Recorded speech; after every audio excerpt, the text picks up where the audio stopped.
7 o'clock Eastern. And I see that the recording has started. I will go ahead and call this meeting to order, the purpose of which is to discuss the line of credit motion. We are also, we'll go ahead and offer an opportunity for public comment for up to 10 minutes. So if there's anyone in the gallery wishing to be recognized, you should have a raise hand feature. If you are just calling in by phone, I don't know if anyone here knows the proper method to raise one's hand by phone.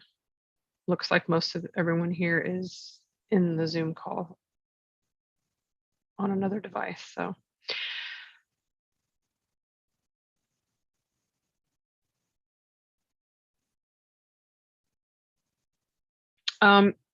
Mr. Secretary, if you want to go ahead and call roll, actually we'll do that first. And then Mr. Hagopian, I do see your hand raised. Okay. All right, we are going to go in alphabetical order and go member alternate for regional reps. So Adams. Not hearing her. Vest.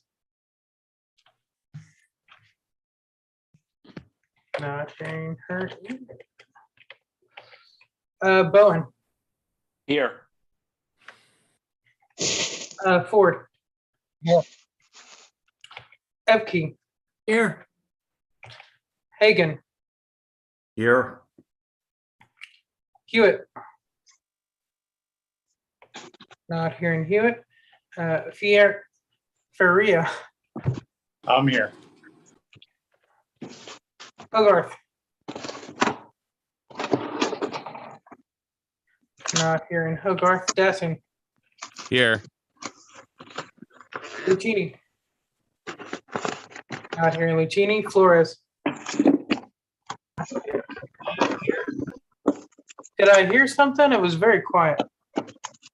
Yeah, sorry, John. I'm here, John. Okay. I did hear it. Longstreth.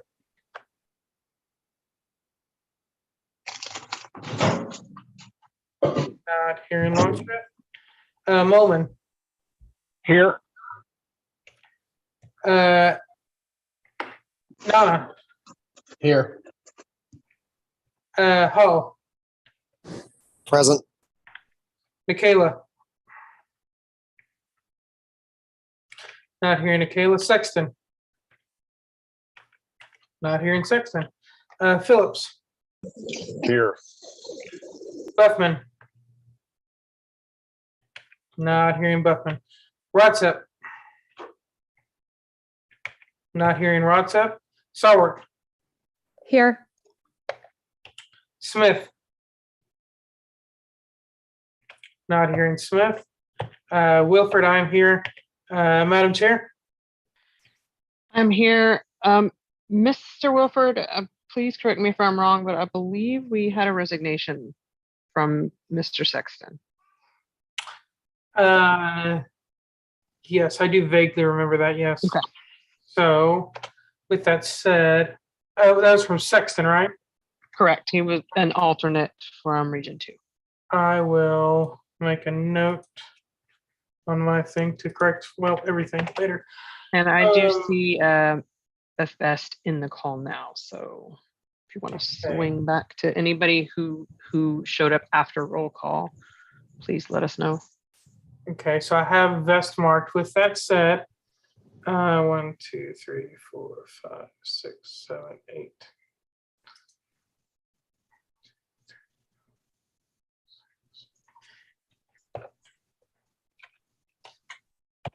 And 1, 2, 3, 4, 5, 6, 7, 8, 9. 1, 2,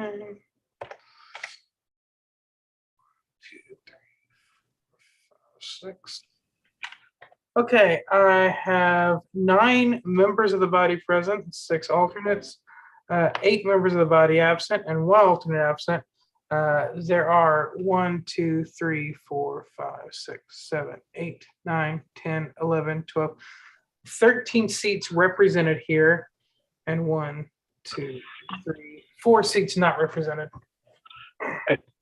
Madam Chair, as a point of order, Mr. Momin. I believe that a number of people have just joined based on what I'm seeing on my screen. I believe it would be a good idea to just go through the seats that are currently vacant and see if anybody has arrived. I think I saw for sure Mr. Nikela had arrived. Okay, I don't mind doing that. So I'm going to call the names of just the people who are marked absent. Adams? I don't hear Adam. This is Beth. I'm here for Aaron. Perfect. Yes, I have you marked. Hewitt? I don't hear Hewitt. Hogarth? I don't hear Hogarth. Lucchini? I don't hear Lucchini. Longstreth? I don't hear Longstreth. Nikela? Nikela here. All right, change that.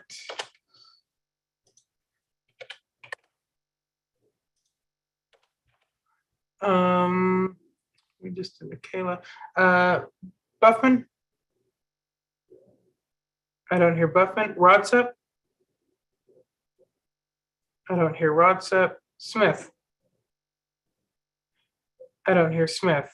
Update is 10 present, 10 members present, 6 alternates present, 7 members absent, 1 alternate absent. So there are 14 seats represented and 3 seats unrepresented. All right. Sounds like we've got quorum, so we will get back to up to 10 minutes of public comment. Mr. Hagopian. I believe Mr. Harris that we will have to unmute them, right? Okay. Yeah, thank you, Madam Chair. Can you hear me? Yes, we can. Thank you. Wonderful.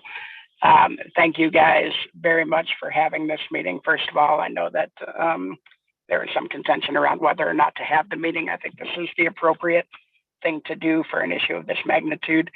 I hope today you guys determine whether or not we actually need to spend beyond our means at the moment. If we do, I just wanted to make a couple of points.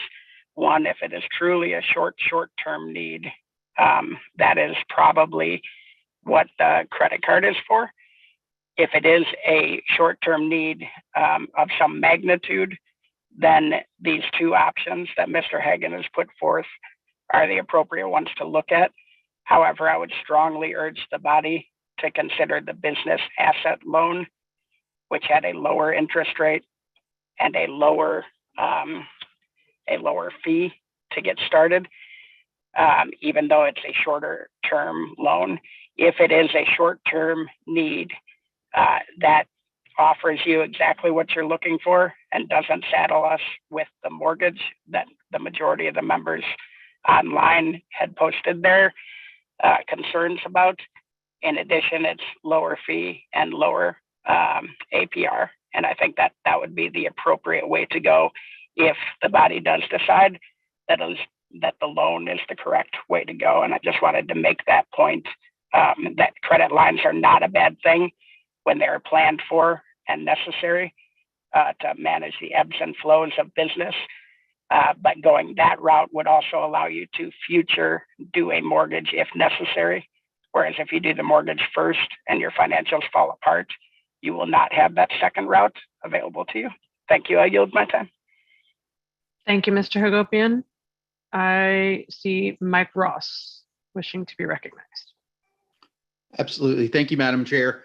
I just want to kind of echo what Mr. Hagopian said. I'm a financial advisor by trade. So when I saw these kind of things come up, it made me wonder, why is Todd having to put out in public an analysis of the interest rate paid by using the credit card at 9.15%? That's the kind of stuff that, when we pay dues to an organization here on tax day, we're mad that the government forces us to pay interest with money they steal from us. So I just look at it and say, does anybody really thought about what the members really want? Do they want to be donating to an organization that is, you choosing to go into or open a longer term, credit situation where we'd be paying interest. So, I would love to see us demonstrate the fiscal responsibility and really kind of being in touch with what the members want before considering this kind of big decision towards the end of a term. And thank you so much. Thank you, Mr. Ross. Mr. Secretary, real quick, I want to note that I did see Mr. Longstreth arrive, and it looks like Mr. Flores is out but back in. So I'm not sure if anybody else came in after roll call, just making that point. And I don't see anyone else in the gallery wishing to be recognized at this time.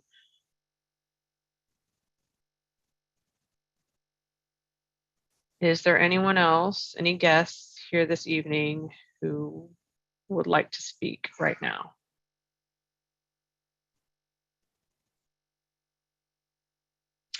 All right, seeing no one else wishing to be recognized from the gallery, we will go ahead and proceed with the business of this meeting. And Mr. Nicola. Excellent. Thank you very much, Ms. Gilliu.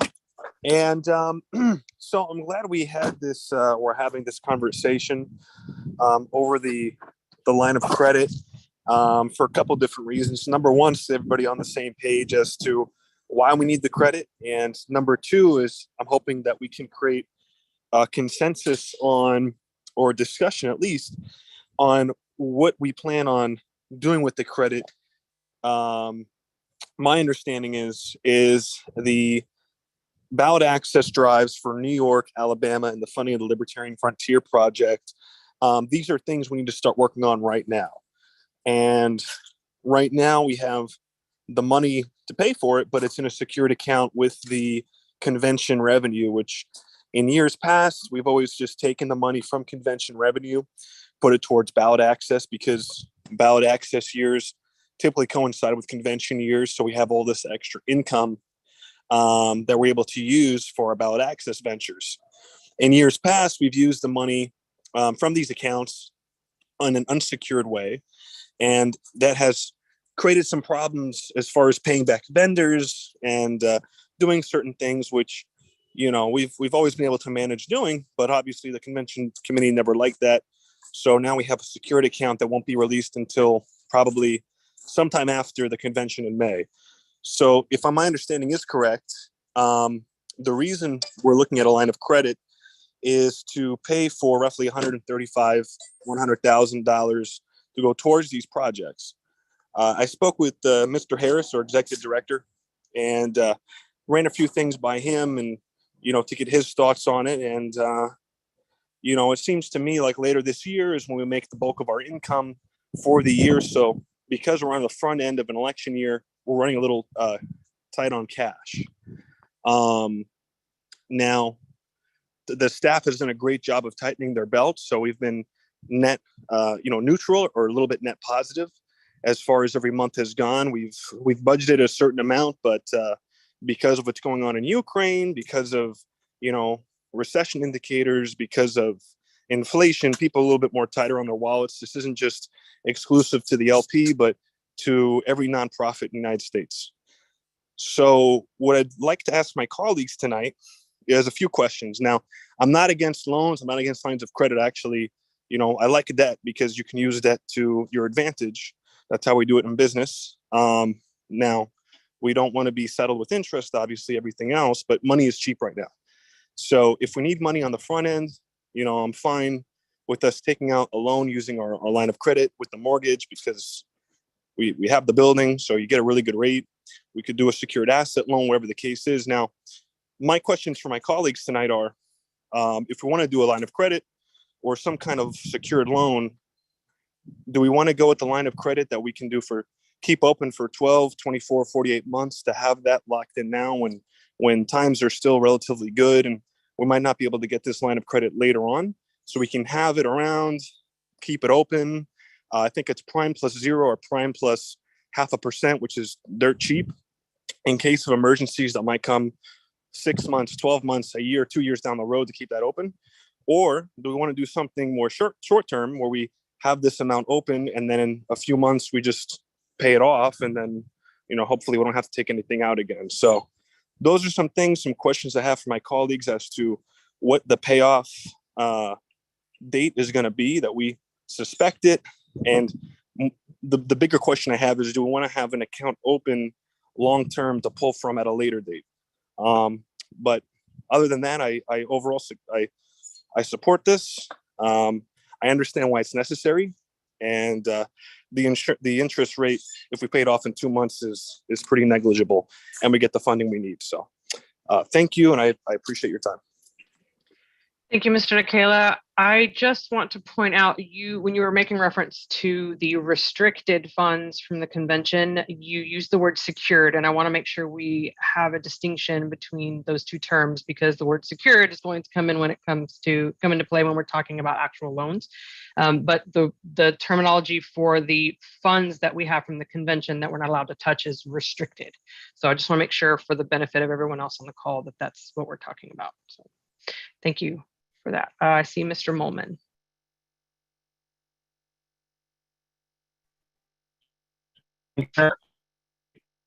Kind of policy manual and why we've locked up the COC funds. And Madam Chair, you were on the COC last term and was part of that. At least from my perspective, I've thought about this a lot. We had a problem where the LNCs of past would basically raid the COC, the convention fund, and put us in a place where we were not able to pay for the convention when the bills were due on the convention. And it's not dissimilar to what we're facing now, right? We're running out of money. We're tight on funds during this crunch moment in time. But I think part of it is also that the COC members work with the venue, they work with these vendors, they develop a personal relationship, a professional one, but a relationship. And it's almost a slap in the face then to be like, oh, sorry, we said we were going to pay you, but we can't. Haha. And so I think that's why, at least for me, and in reflecting on it all, why I was in favor of the policy manual amendment that we made at the time. I want to see us pay our bills when we make a promise to a vendor, we pay them on time. And I think that is also follows through with our staff.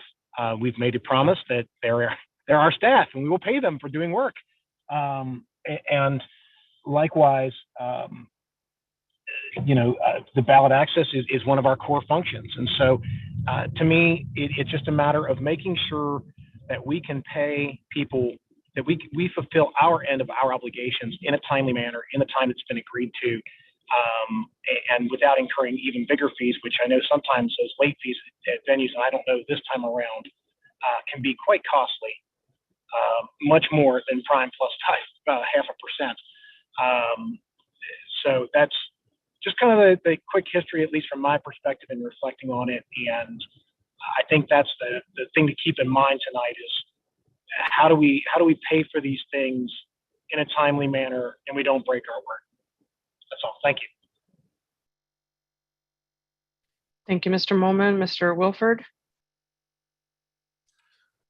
Yeah, so from a discussion point, this may be a little weird, and I feel like we're all in the same boat because we're kind of speaking to and debating a motion that's not on the floor. So it's kind of in a weird place as to exactly which parts of it we're debating. That said, speaking to the motion that is on the email list, I know for myself and at least a couple of my colleagues I've spoken to, I have absolutely no objection to the credit line itself. I think it's a brilliant idea, and why didn't we think of it sooner? I think having that kind of reserve there, in case something comes up, maybe it's something like this where funds get low, but heck, maybe it's some other kind of emergency where we end up going from 0 to 100 and fighting for our lives in some kind of situation. I think having that money there and available to us is a great thing. The thing that kind of shocked me in the whole thing was the fact that we were talking after opening this line of credit for $250,000 that we were going to immediately spend $185,000. if somebody that I shared finances with told me they wanted to get a credit card, I would be like, great, hey, go get a credit card, whatever. If they then told me they wanted to immediately run up, 2/3 of the amount of debt to put on there, I might spit my drink across the room hearing that. And then as far as the individual items go, there had been prior discussion in regard to the ballot access. In a recent meeting of the executive committee talking about Alabama and New York, there had been no discussion that I was aware of as to the Frontier project. And I do understand some of the sensitivity of that, but I think even if done in executive session, this body needs to know how timely that is so we can make an informed decision about whether pulling this out in the credit card is the right thing. And then as far as the $50,000 to be drawn on the direction of the executive committee, I'm a little squeamish by that too. And I say that as a member of the executive committee. It's a lot of money all at once. And there was not nearly enough preparation, I think, to make a decision about this amount of money. So hopefully we can get all of that cleared up and come to a consensus tonight. But that was a lot of my issue with this particular motion that came up.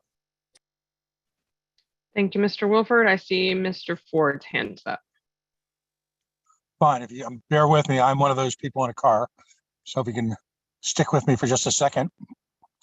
I'd like to point out sort of the elephant in the room. Given the chaotic nature of how this whole concept was introduced and the sort of rush to an electronic vote, I'd like us to step back tonight for a second and review, I think, three important concepts. First of all, obviously, an intense discussion of what form the credit line, mortgage, instrument, however you want to describe it, will take. Equally important, who will be authorized to draw down upon this line of credit and the manner in which that takes place. And I'm not excited by the notion of a group of people within the board being able to do that without the board's at least involvement. And finally, to our secretary's point, the notion of what's going to be paid for. I too, once I found this was going to be done or there was a rush to have a vote on it, I want to point out that I was told that it was workshopped, and once I checked the workshopping, it was focusing exclusively on our ballot access concerns. And by the way, we as a LNC voted on a budget and passed a budget that made a commitment to a handful of its affiliates that this would take place. Then all of a sudden, as the secretary pointed out, we're talking about other things without open debate and conversation. I just want to point out that I'm still disappointed we didn't have an in-person board meeting. I'm equally disappointed that we didn't choose to have this conversation before a vote was requested. So tonight, I think we need to focus on those three areas of concern. In a sense, the what, the whys, the hows, what it's going to be used for, what form it will be taken, and who will be authorized to draw upon it, and what advice and consent will be available from the board to draw on it if, in fact, we move forward. Thank you. Mr. Nana? Yeah, I just wanted to echo a lot of what Mr. Wilford said. He pretty much took the words out of my mouth. I think, at least from my region's perspective, talking with the chairs and some others over here, the big concern is not so much the action itself. While, we're not crazy about doing a line of credit, I don't think any of us want to be, but we understand that, it might be necessary.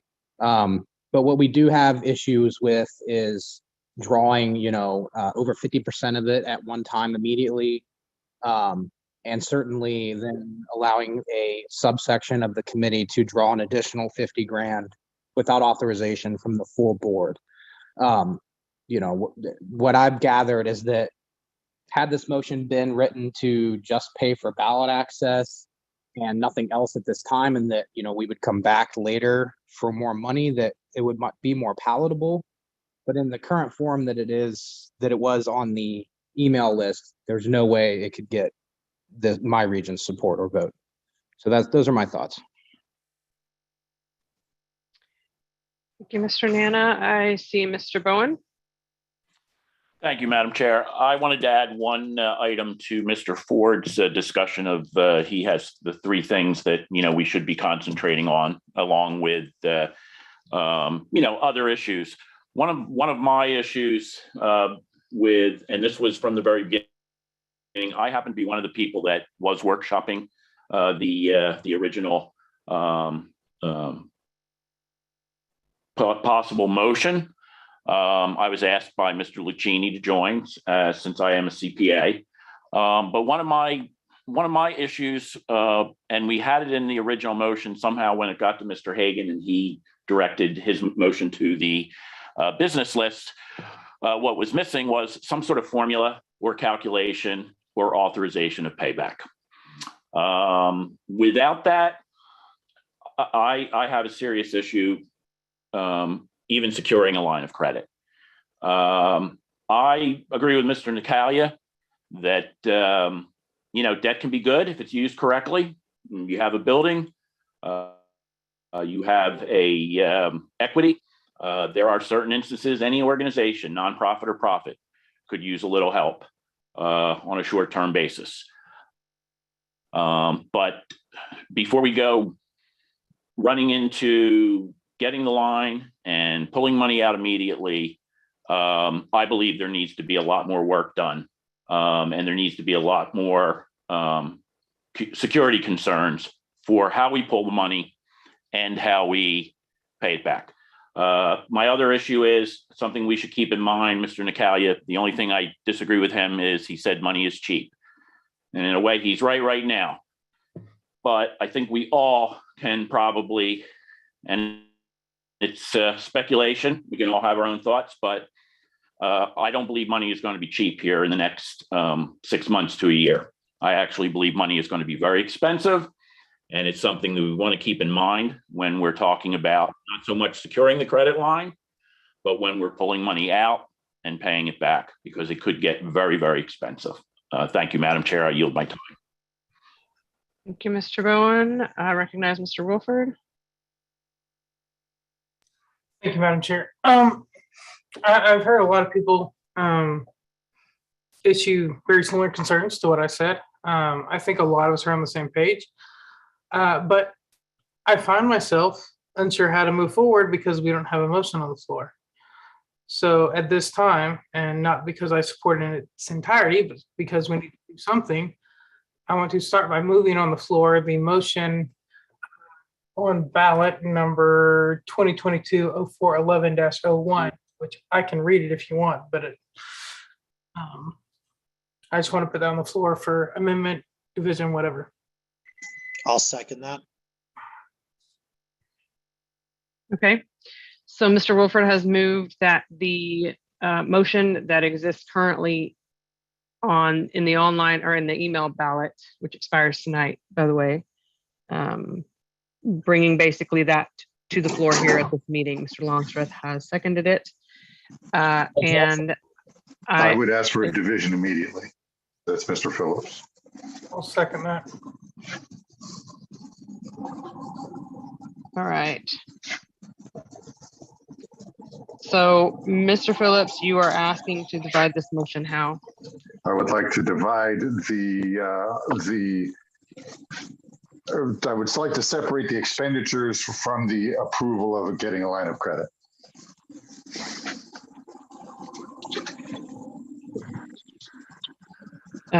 Mr. Secretary, do you feel that you have a clear understanding of where this division is and how they would be split? I do. Now, yes, okay. If you'll give me just a second to cut up, I can probably read it to you. Okay.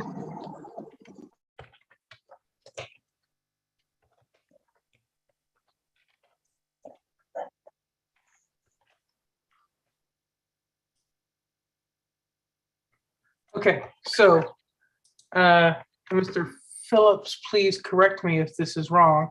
The first half of the motion will read, move to direct staff to establish a line of credit secured by the headquarters building at 1444 Duke Street, Alexandria, Virginia, and a zip code. The second half of the motion will be, this line of credit will be drawn by $50,000 to fund the ballot access support encumbered by the executive committee. An additional $85,000 will be drawn and transferred to the LLCC for candidate support and the Frontier Project. An additional $50,000 is authorized to be drawn on the direction of the executive committee without further action of the LNC as a reserve if needed for staff salaries and other operational expenses. Is that correct? Yes, sir. Thank you. All right, thank you, Mr. Secretary. And I am just looking for, what is the, let's see. Okay, so the division is not debatable. You've already established where the division is. So is it possible for you to put that on the screen? Probably. Okay, one second. So here's what we're going to do.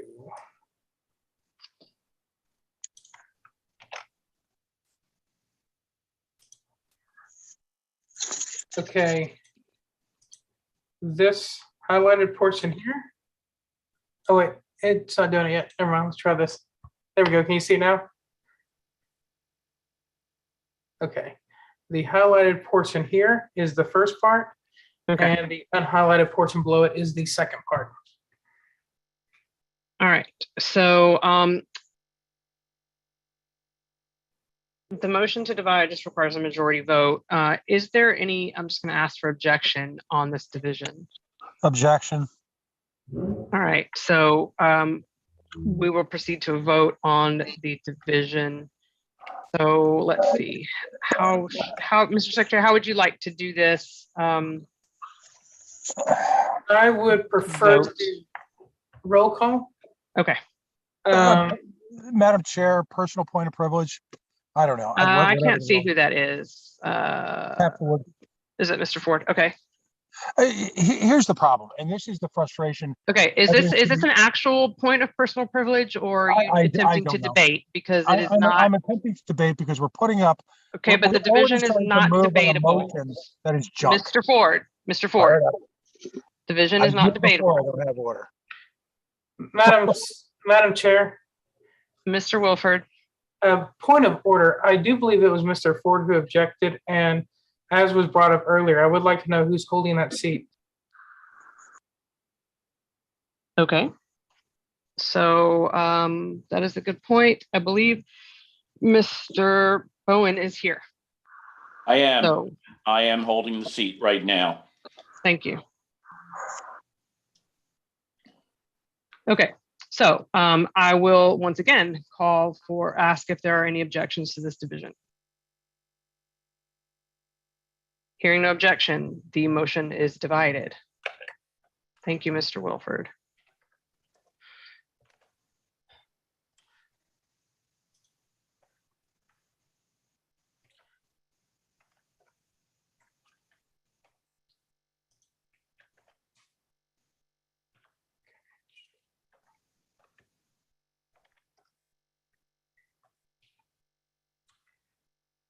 Are we at a place that can proceed with a vote on the first motion? Or are we in discussion?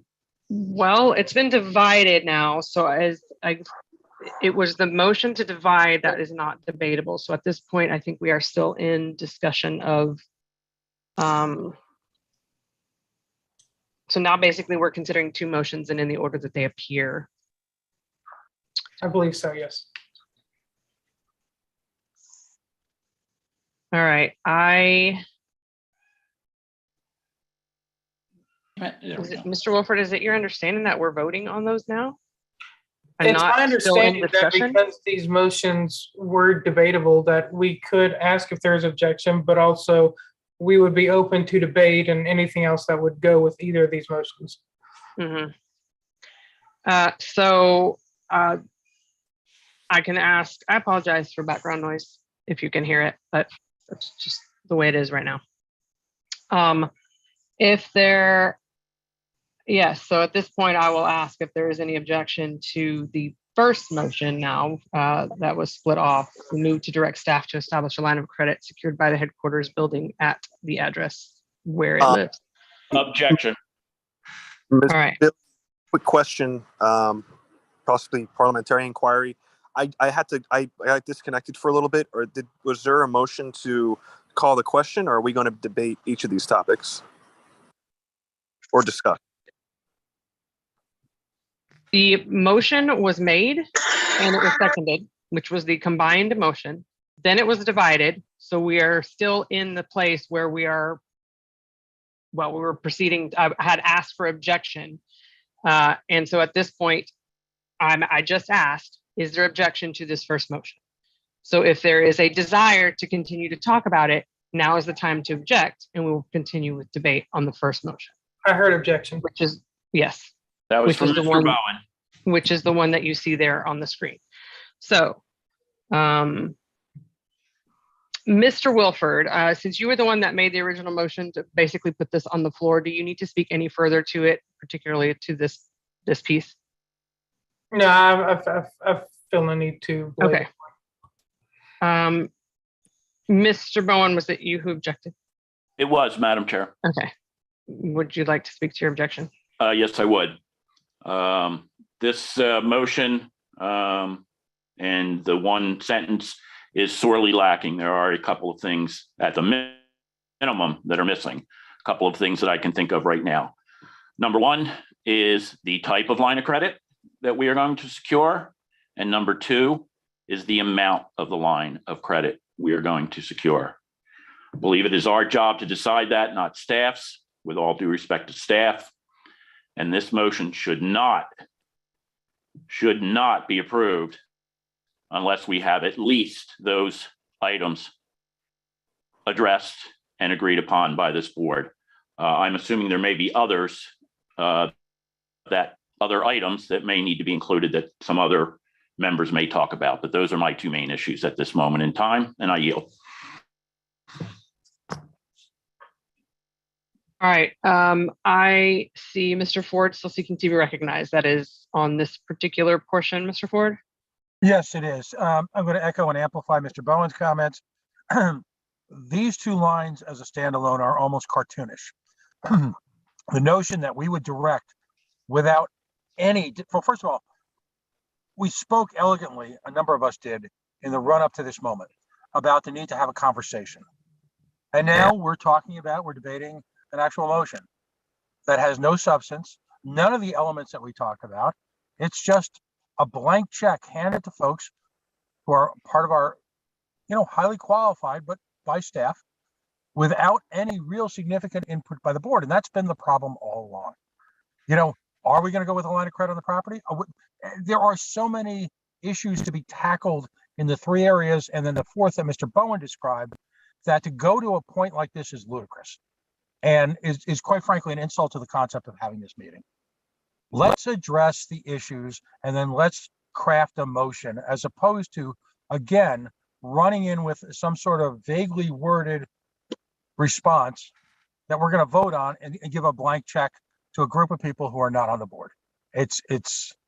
I don't know. Why does this board persist in trying to give the bum's rush to just about everything it tackles? At what point in time will we engage in any level of professional analysis whatsoever? Mr. Ford, I need you to stay on point, please. Thank you very much. I am on point, believe me. That's the point. Mr. Nana? Yeah, Mr. Bowen pretty much said what I was going to say. I want to also thank Mr. Phillips for dividing this. I don't know whether this makes this harder or easier for me to decide on this first piece, but I think the intent was to get us to a point where we could debate the finer points, and I do appreciate that. But I do think, we're going to have to figure out, how much is the line of credit for. We can't just say secure a line of credit and give them no direction for like how much or, any other details. So I think that's probably what we should be talking about right now. I don't have an amendment to offer at this time, but just my thoughts. All right, Mr. Nikela? Thank you, Ms. Bilyeu. One thing before I start, Mr. Smith says he's on the call, and for some reason he's not able to raise his hand or unmute himself. So if I that see can, his hand raised. okay, perfect. Second thing, okay, so at this point, I would ask if Mr. Hagan, if available, could offer up the details of the two lines of credit on the building that were offered by the bank. It's my understanding there was prime plus 0, and then there was prime plus 0.5% at I think a 24-month term, and the prime plus 0 at a 12-month term. So one of the reasons for this conference, I'd imagine, is to debate the merit of those options. And one thing I haven't heard from my colleagues, but I will offer myself, is the prospect of going with the longer term prime, which right now I think is at 4% or something or so, 3 or 4%.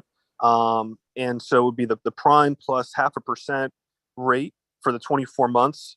And the reason for that is because, as many of you are probably aware, we're in very uncertain times as far as the economy goes. So to get locked into a prime plus 0.5% rate, which is dirt cheap historically speaking, for 24 months, that's going to get us to 2024, which I think is phenomenal. For two reasons, it's a good thing. If we run into this situation again in 2024 and we still have a secured account, if we still have an account we can't touch with the convention committee as far as revenue goes, we'll still have that line of credit. And if we run into this situation by this time in 2024, we'll have that money up front then. Now, interest rates could go up or down between now and then. We really don't know. But I think as libertarians, we can look at Jerome Powell and the Fed policy and monetary policy and infer with some level of certainty that they're going to not hike interest rates too high, because that'll blow the economy. Of course, keeping it low is going to lead to inflation, but that's been their playbook for the past 2 years. I don't think they're going to go plus 10% tomorrow. I think if anything, we might be a few percentage points by that point. And I think that at that point, we're not going to get offered such a cheap rate 2 years down the road. And if we are offered such a cheap rate 2 years down the road, then we can always renegotiate that. I don't think that's going to be a big problem. So my personal preference would be if Mr. Hagan could explain the two options. My personal preference would be to have that prime plus 0.5% for 24 months. And then obviously as the new board comes in post May, we can decide what we want to do to pay off, whoever's a part of the board at that point. That board can decide if they want to pay off the full amount or whatever it is. Because even if we were to, that's still dirt cheap. 5% is very cheap. And I'm sure we're not going to hold $100,000+ by then. We're not. So if Mr. Hagan could be so kind, my request to the chair would be if I could ask Mr. Hagan to explain those two options. And at that point, at some point, I would like my colleagues to chime in, but that would be my preference, would be to amend it we would need to amend it either way, some kind of option. Otherwise we keep it open, which is I trust staff, but it's ambiguous. So I think we want to be aligned as a board as to what we're actually asking staff to do. So that would be my preference. If Mr. Hagan could answer the question, that would be much appreciated. Thank you, Mr. Nicola. Mr. Hagan, I see your hand is up, but if you want to go ahead and address Mr. Nicola's question now, and then I can come back to you later for further input. Sure. Yeah, one first option was a line of credit for $200,000 using business assets as a collateral, as not the building, for a term of 12 months renewable, and it's at a rate of prime plus 0%, and currently the prime is 3.5%, and did have originating fees of $938 plus processing fee of estimated to be $300. And the second option was a line of credit of $250,000. I'm using the building as a collateral, and the term is 48 months renewable at a rate of prime plus 0.5%. And since they would have to do a title search, originating fee is estimated $1,250, and same processing fee, an estimate of $300. Mr. Hagan, can you repeat the origination fee on the first option? Originating fee is $938 plus a processing fee of $300. Madam Chair, if I could ask one point. Of Mr. Hagan? Yes. Okay. And it's a 24-month term for the second line of credit, right? With the collateral on the building. Right. Okay. Mr. Hagan, I thought I heard you say 48 months. Oh, sorry, 48 months. Okay. Even better. Thank you. Sorry. Point of information, Madam Chair. Is this a request for information, and can it wait until it's your turn again? We have other people in the queue. Yeah, I have a question for Mr. Hagan. I can wait. Thank you. Of Mr. Hagan. Okay. So Mr. Hagan has just given some information to us. I know that some of you have already had your hands up prior to Mr. Hagan's input. So at this point, I think it's most important for us to, anything that is related to what Mr. Hagan just said, if you have any clarifying questions like Mr. Bowen does, I want to recognize everyone in order. But as it relates to the information that was just provided, I think would be the best option right now so that we don't forget and lose track of it. So Mr. Phillips, do you want to wait, or do you have something? I would wait because my points were to address Mr. Bowen and Mr. Ford. Okay. Mr. Smith, do you have questions specifically for regarding the information Mr. Hagan just provided? I do not, no. Okay. What about you, Mr. Nana? Yeah, my question, at least I think, is related. So, Mr. Hagan, these interest rates for both, would these be locked in for the term of the line of credit, or would these be variable? No, they're variable. So they could be, so if the Fed decides tomorrow to raise rates, then our rate also goes up. Correct. Okay.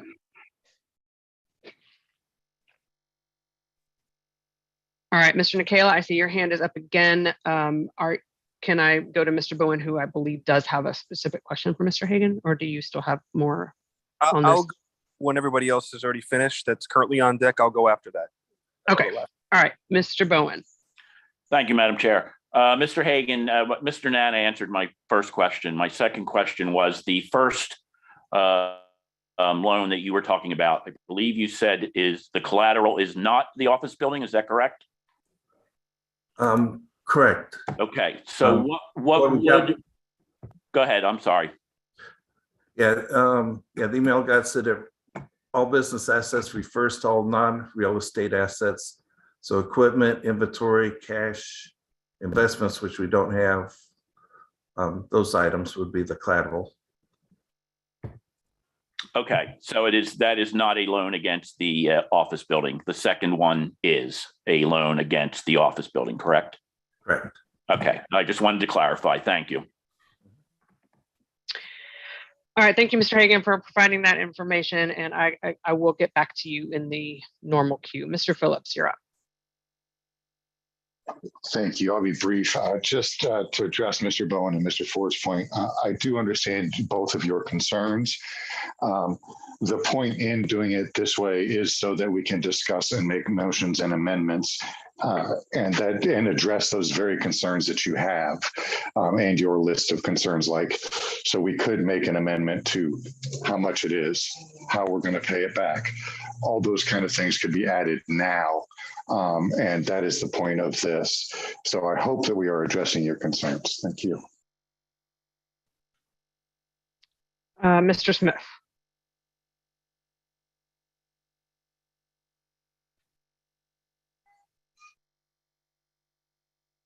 Hello, sorry.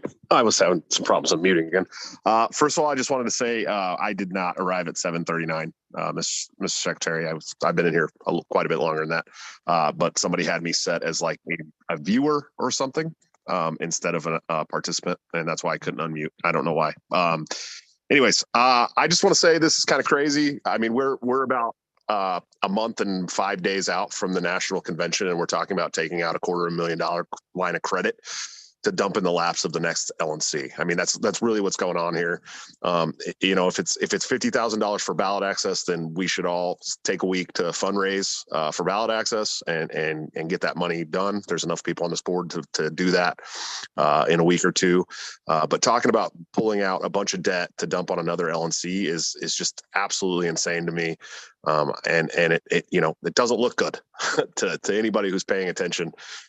So I would hope that you guys would vote no on this, and then the next LNC can figure out a way to go forward instead of taking over and then having the opportunity to try and deal with $250,000 of debt that we left them a month before they took over the board. So I just think that this is a really bad idea, regardless of what the interest rate is or what the collateral is. It's just a really bad idea, and it looks really bad to a lot of people in the party. So I hope that you guys can see that without being factionalized. Thanks. Thank you, Mr. Smith. Mr. Hagan. Yeah, I'll move to amend the motion.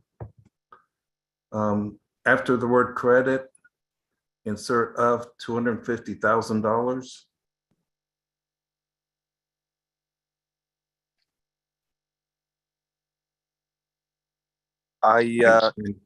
I'll second that. Oh, I'm not. I was waiting for the secretary to catch up, and then let's add some more to that. Okay. So Mr. Hagan is moving to amend with one amendment, part of the amendment being adding the words $250,000 after line of credit. Line of credit. Mr. Hagan, continue. Let me real quick. I think I heard of $250,000. Correct, of $250,000.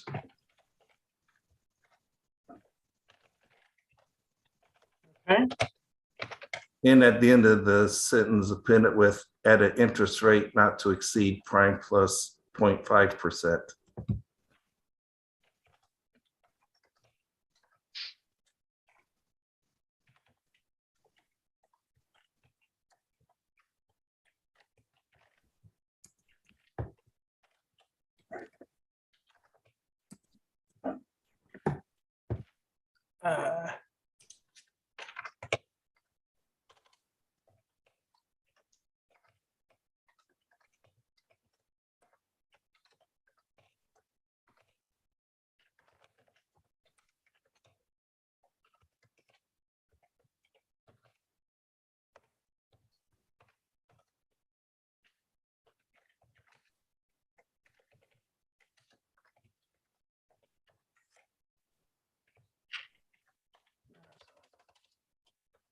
There we go. Does that adequately represent your motion? Yes. Okay. Okay, Mr. Hagan has moved to amend the motion to insert the words of $250,000 establishing the value of the line of credit, as well as a limit on the interest rate, which is not to exceed prime plus 0.5%.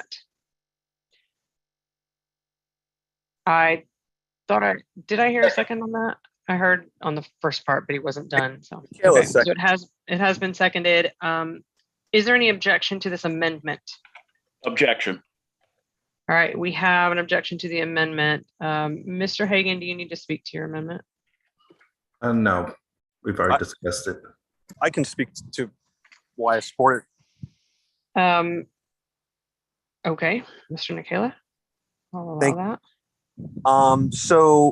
Just so everybody's aware, if we take this loan for $250, or it's a line of credit, it's a revolving door. So whatever we take out, we pay interest on. You annualize.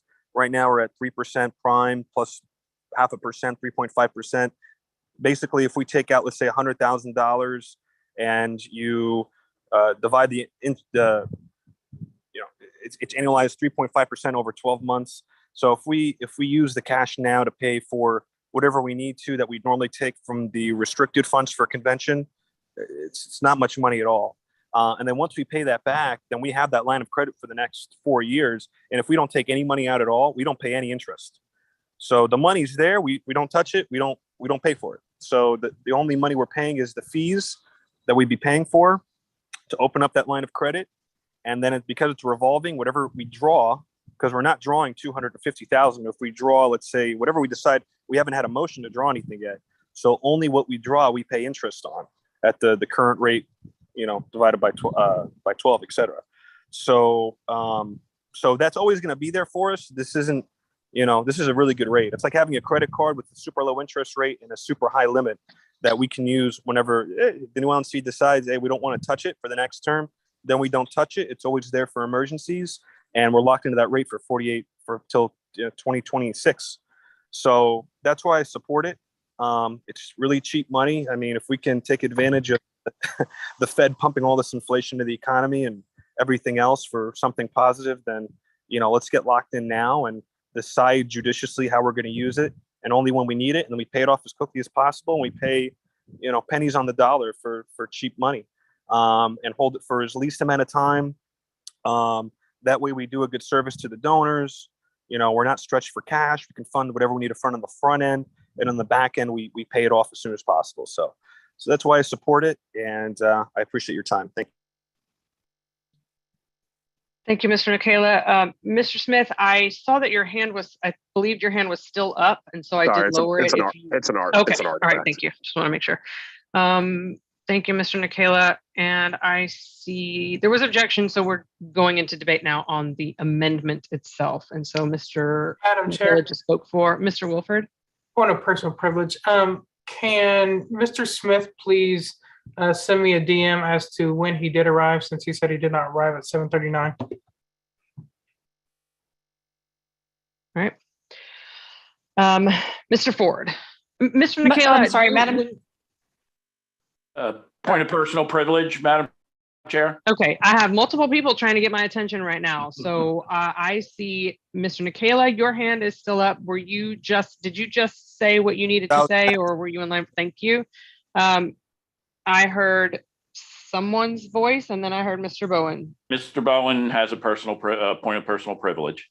Okay, let's see. It was my objection. I believe I have the right to start off. Yep, that is correct. Okay, thank you, I Madam was Chair. getting there. Thank you. Okay, thank you, Madam Chair. I have a couple of issues with this. We're making sausage here. I realize it's not pretty. It's going to be a hard situation for me probably to agree to anything at this point, but I have a couple of issues with this. Number one, the number that we're starting out with is way too high.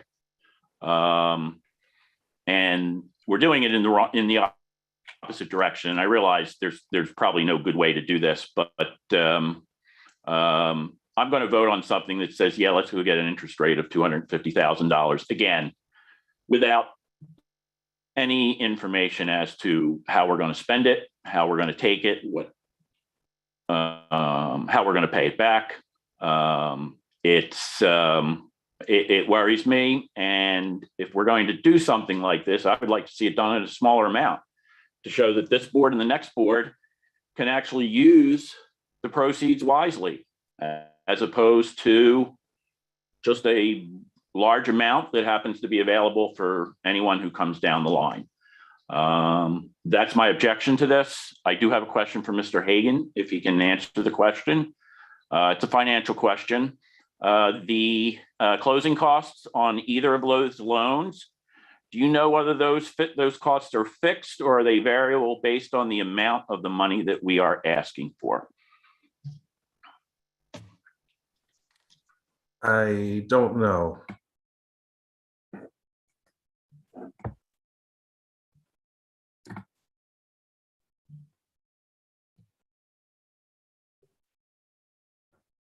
Okay. Oh, sorry. Yeah, No, that's fine. I understand that. I understand that. I know it was and I didn't mean to, get you at the top there. That's just another reason why I think this needs a little more research.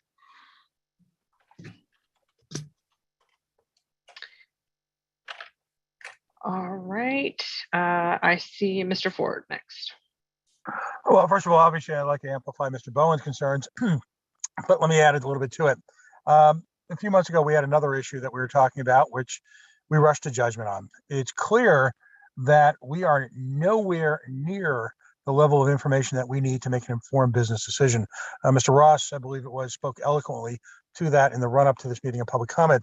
Number one, we should only be borrowing as much money as we need. So again, I make the call as well to start out, unless the fees are significantly higher, to borrow far less money. Number two, I would ask somebody who's got full voting privileges to do some type of division on the spending of the money, in terms of strictly the commitments we've made in terms of ballot access, and then separating that away from the wish list, which is what this appears to be. Mr. Ford, we're not on that motion yet. We're on the one right now regarding securing the line of credit with the amendment specifically as is on the screen related to the $250,000 and the limit on the interest rate. So we are not yet discussing the other one. I acknowledge that and I understand that, but at the same time, I don't see and I don't understand how, without making decisions or coming to some sort of consensus on all of this at once, we can make isolated decisions based on a thorough lack of information. Thank you. Thank you, Mr. Ford. Mr. Phillips. I have a couple things. I'm going to start with addressing Mr. Bowen's concerns, which I happen to agree with, even though I'm in favor of the line of credit. Those concerns can easily be addressed with further amendments to this motion, other than potentially his amount question. Obviously, is directly related to this particular amendment, but his other concerns that he addressed, was my intent that we discuss those, as further amendments on this when I move to divide. And to address Mr. Ford really quickly, I did intend to further move to divide if we get to that point on the amounts. So hopefully that sets your mind at ease on that, at least that'll happen. But Mr. Hagan, I just wanted to clarify your amendment is in the way it's written locks us into that 48-month line of credit, correct? Correct. Okay, that's I just wanted to make sure that I was reading that correctly. Thank you. Mr. Nana. Yeah, I have a question for Mr. Hagan and then possibly an amendment based on the answer I receive, if you think that's okay. Go ahead. Okay, so Mr. Hagan, did I hear correctly that the business asset loan option that we looked at was both shorter term and cheaper to secure? Did I hear that correctly? Yes. Yeah, it's 12 months term. I would move then to amend this amendment, and I really don't know how to word this, so work with me here, to change it from being a line of credit secured by the headquarters to be a line of a business asset loan, with the same, everything else the same, but just the business asset loan instead. Second. Okay, so would you see this as replacing the words headquarters building and the address? I'm not a financial professional, so I don't want to word this in a way that restricts us. But yes, that's my intent, is to replace it being the line of credit backed by the headquarters with the business asset loan option that we also discussed. Okay, so my concern here is that you are seeking to amend the original motion, not the amendment. And so I think that is out of order. I would. Madam Chair, if I may offer a suggestion. I think he is moving a substitute amendment. That's my intent. And I will second the substitute.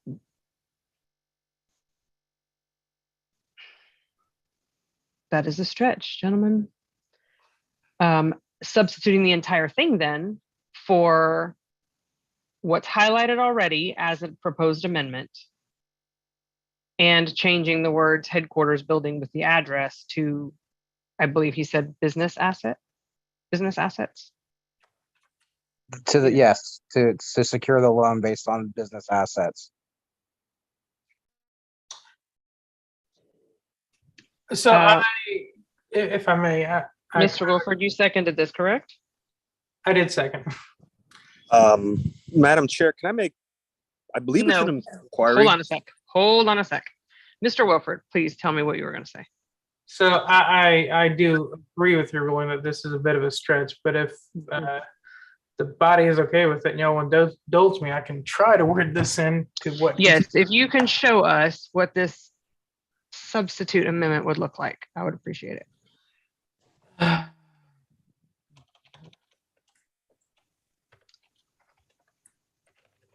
And Mr. Nikela, did you have a point of order? Yeah, it's kind of a point of information because would this be a, I don't know if it's the So you're asking for information. I'm asking for information. Would this be a business loan or a business line of credit?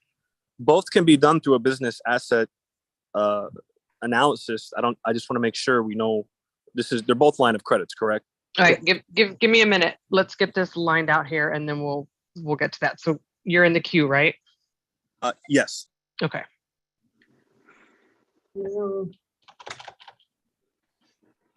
This is really striking secured by, I guess I'll just type that out and we'll see what you rule on it.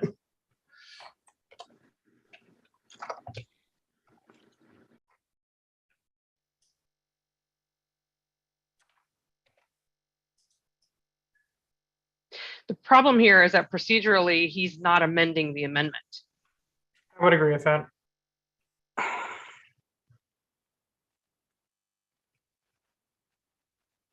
Yeah, I'm trying to make a substitute, but part of the substitute is the same, but part of it is different.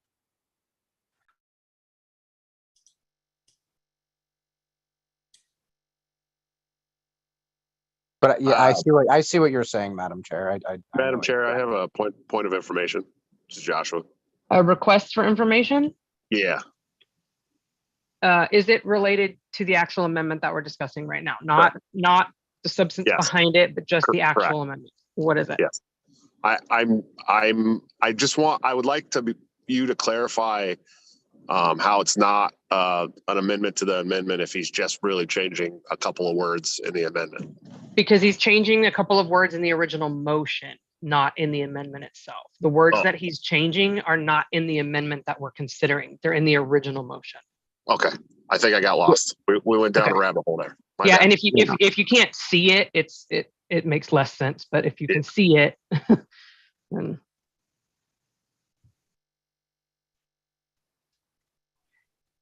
so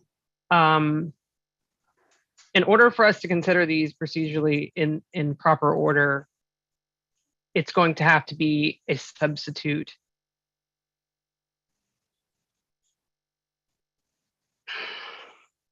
to replace the whole thing and then change his words. That's the only way to make this work.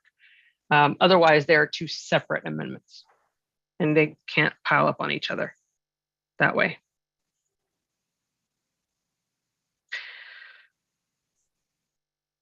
Yeah, so the best thing for us to do here is I'm going to have to rule that out of order and we need to dispense with this one, the one that is highlighted currently, the actual amendment that we're considering first. Well, okay, I have no problem with that. I would just have two requests. Put me first in line once we dispense with this. And then also I guess it's a question. I thought maybe that the business loan had to be a different amount. So that's going to kind of fudge things up if that's the case. Because I thought he said 200,000 for the one and 250 for the other. Possibly I heard that wrong, but.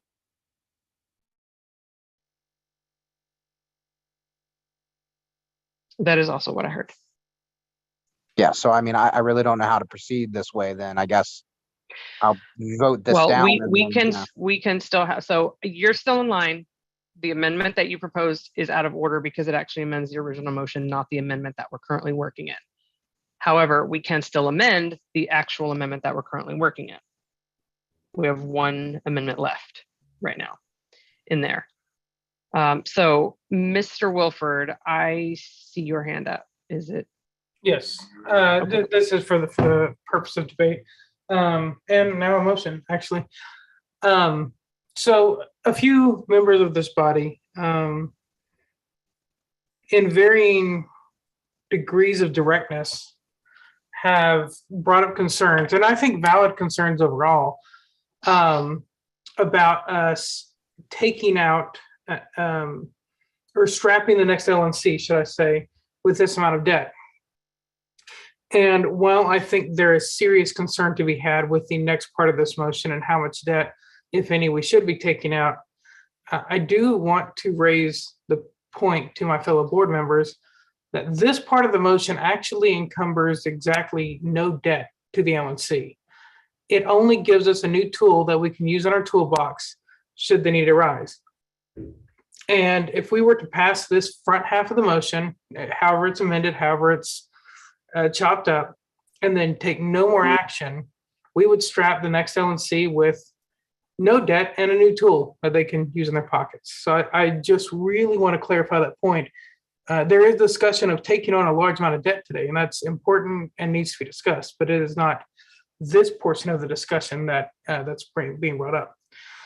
That said, I really like Mr. Nana's motion, and I worry we are about to get really bogged down in this amendment that is not, I think, what most people want. So at this time, I wish to move to call the question on the amendment.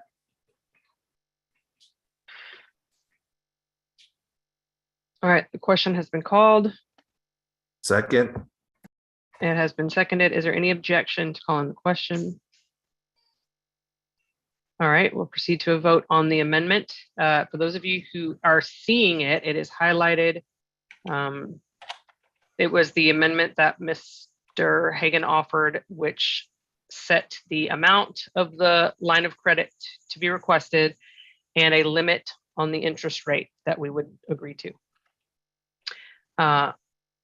So is there any objection to the amendment itself? Hearing no objection, the amendment passed. I apologize. I was gonna object to it. Read the room, Mr. Nicola. The amendment has passed. We are back on the main motion now, and we can continue with discussion here. Mr. Nana, I see you seeking to be recognized. Yes, Madam Chair. Now I would like to do what I wanted to do earlier that was ruled out of order, to amend the motion that's on the table to read, establish a line of credit via business asset loan and it would have to say, well, let me let him type what it says so that I can tell Yes, you. let's let the secretary get caught up and show us now what we're working with, if possible. I'll second that motion. Thank you, Mr. Smith.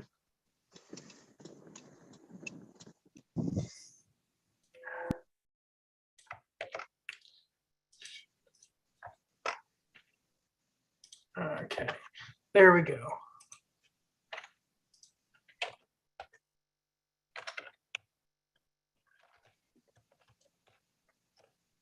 Okay, we now have the motion as it stands here, and I am ready to type your amendment if you have it ready to make, or I can try and wordsmith it.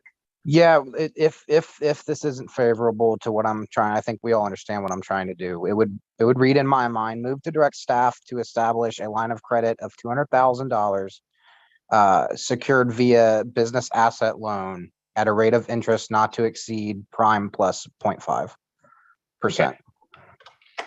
So in practical terms, you are changing 250,000 to 200,000 and changing the security of this to business asset. Correct. Business yes. assets instead of Yes, the Madam building. Chair. Yes. Madam Chair, a point of inquiry. Mr. Phillips? I believe, just for argument's sake, that the 12-month business asset line of credit on the table was prime plus 0. So I am, just to throw that out there. If that's the case, if that's what he'd said, I don't remember all the exact specifics of that, but yeah, that would be better. That would be even better. So if that's the case, then yes, prime plus 0. That is indeed what I have written down, Mr. Hagan. Can you confirm that? Yeah, that's correct. So procedurally, your amendment has been seconded. So Mr. Phillips, though it's not your turn, Mr. Phillips is pointing out that the interest rate also would be different. So that was not part of Mr. Nana's motion, just something he was offering for us to consider. Mr. Nana, can you, and this is still amendable, by the way. Yeah. But just as a separate amendment at this point. Yeah, sure. I mean, if you think it's in order for me to offer that amendment, that's what I would offer. Well, it's Mr. Wilford. I still see your hand up. Are you? No, that's not correct, ma'am. I'm sorry. Okay. Thank you. Mr. Nikela, were you seeking to be recognized on this amendment? Yeah, I'll say I like the 250 more for 48 months, as I've stated earlier. If we go for the 200,000 for shorter term, that's it's fine. And we could just use the money for the short term, and I have that line open for down the road if we decide to do it again. If we decide to take out money again. One of the positives of having a $200,000 or $250,000 loan is because if you pull out a specific amount, let's say we cash out, we draw 100,000, we would have a much lower loan to debt ratio, which is more favorable to creditors, keeps our credit score a little bit higher. So you never want to pull out the full amount when you have a line of credit. You always want to make sure if I'm getting a line of credit, if I'm going to get a credit card for $1,000, you don't want to draw $10,000. You want to keep it the best loan to debt ratio is 20%. So that's why if we took out a big loan, the bank is offering us a bigger loan for the property or the assets or whatever it is, then it's better for debt. But if this is what we wanted to consider, that's it's fine by me. Better rate, and we take care of what we have to take care of. Then once we get I think right now we have something like we have over 100,000, and it's going to go up closer to convention in restricted revenue from the actual convention itself. Once that's cleared, we pay it off, and we're scot free. So whatever we do decide to take out would be the next motion, of course, that we could talk about. Doesn't have to be there. So thank you. Thank you, Mr. Nikela. I would like to offer a correction here, Mr. Nana and Mr. Smith, since you seconded this. I think in order to make this statement actually agree and be proper, we would need to lose the word loan after business asset. I think what Mr. Nana was trying to do was say secured by business assets, because we wouldn't secure it with another loan. Correct. Yes. Is that okay? All right. I just want to make sure that we're on the same page there. Okay, Mr. Phillips. First, Mr. Nikela took a lot of my point in that the debt to income ratio, and and honestly, there's a lot to be said for taking more rather than less. But moving on, I have two questions. First of all, Mr. Hagan, you said this 12-month loan is renewable. Did I hear that correctly? Correct. So if we hit the end of it and we think it's a good thing, we can renew it.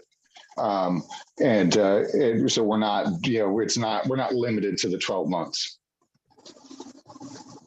Okay. So second, then I would like to make that amendment that changes the interest rate to prime plus 0%. Second. All right, so we have an amendment to the amendment. Madam Chair. Oh, no, we don't. Mr. Wilford? I was just going to point out, I think this one has the exact same issue as last time. Yeah, it does indeed. All right, so the only thing that needs to change here is the prime plus 0.5. Because it doesn't match what Mr. Nana was essentially trying to get us to switch to the other loan type. And the other loan type has a prime plus 0%. Isn't that just a technical correction? I don't believe so. I think that's quite substantive because we're either limiting our interest rate to prime plus 0 or we're limiting it to prime plus 0.5%. I see. Yeah. So, all right. So it looks like we are once again going to have to dispense with this amendment. And then if that sticks, we can then amend the limit on the interest rate. So, Mr. Phillips, you can stay put. Is there any further discussion on this amendment itself? I see Mr. Wilford, Mr. Molman, and Mr. Nana. Mine is relevant to this. Okay, go ahead, Mr. Wilford. So I have heard some good points debated on whether it should be 200,000, 250,000. I am going to make a secondary amendment, and I really hope that this body cannot delay this much further, get into the weeds here, and we can just as a body vote up or down and decide which of these limits is best for us to put on there. So with that said, I am going to move to strike the words here. I'll just put it up on screen.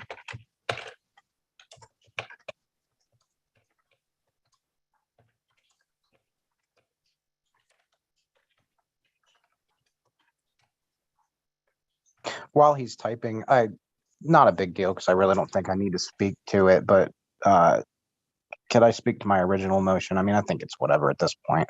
We all know what I was trying to do and why. Go ahead, Mr. Nana.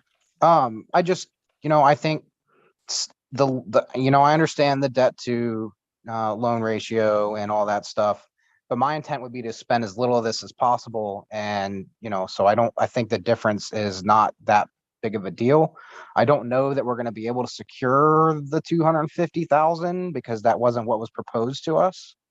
So that's why I offered this straight up what the plan was presented to us as by Mr. Hagan, because I don't know that it's even possible for us to do this at a different amount. I mean, it might be, it might not.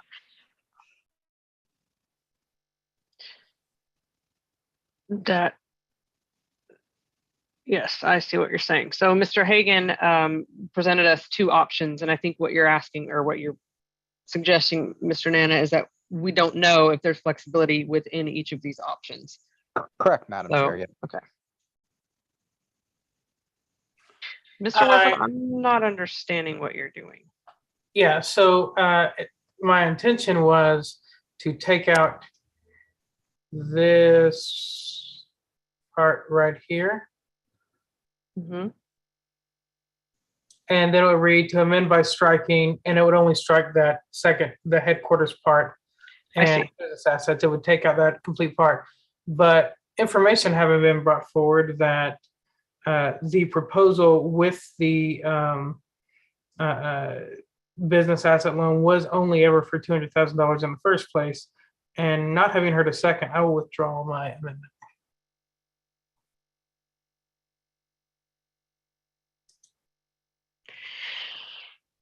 Mr. Molman?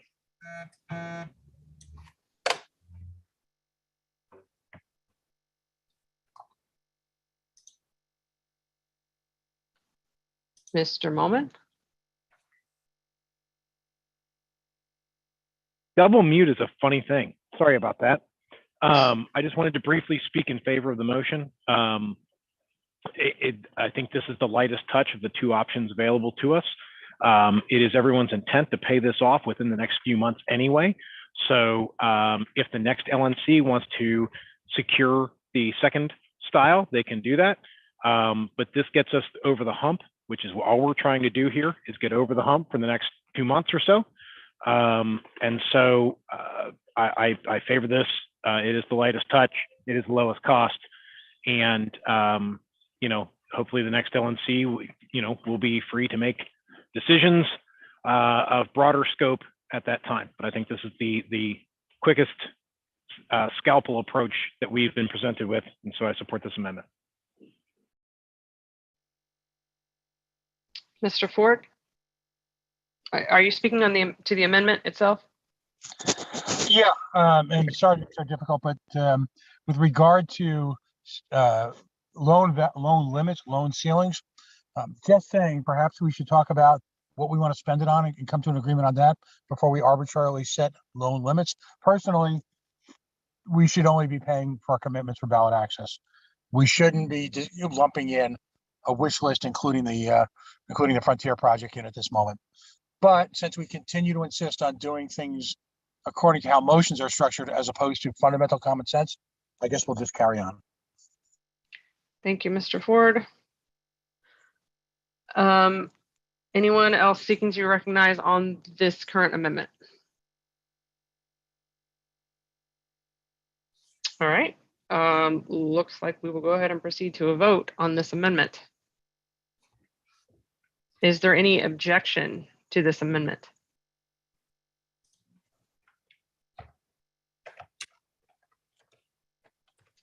All right, hearing no objection, the amendment passes.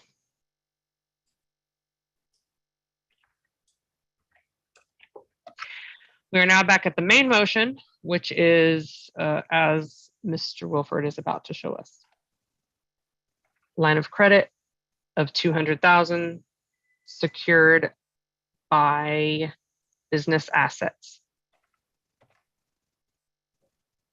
And I believe I was on deck. You are.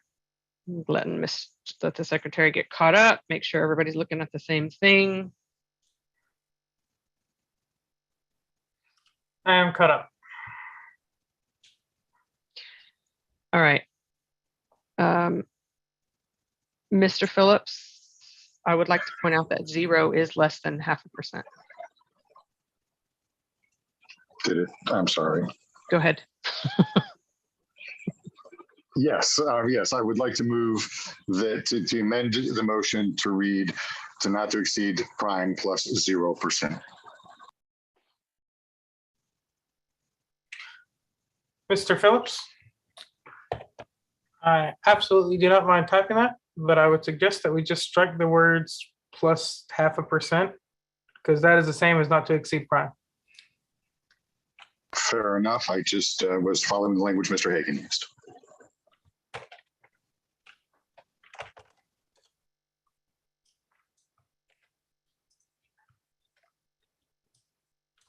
I'll second that amendment if it hasn't already been.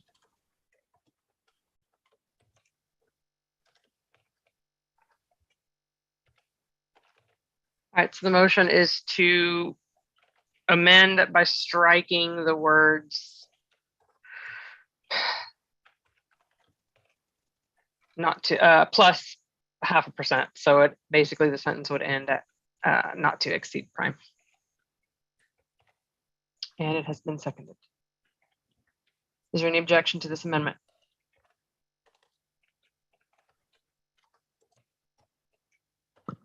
Hearing no objection, the amendment passes. All right, is there anything further on the main motion, which is to move to direct staff to establish a line of credit of $200,000 secured by business assets at a rate of interest not to exceed prime? Mr. Ford, is this, are you still in, is your hand still up, or are you wishing to speak again?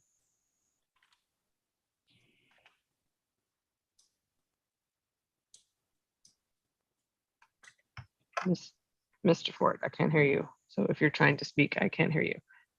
Mr. Nikela. Thank you, Madam Chair. I rise in support of this motion. This will get us through this year. It'll get us fully funded on the front end for whatever we decide that we need funded now. That's going to be important to fund now for success later this year that we cannot wait for.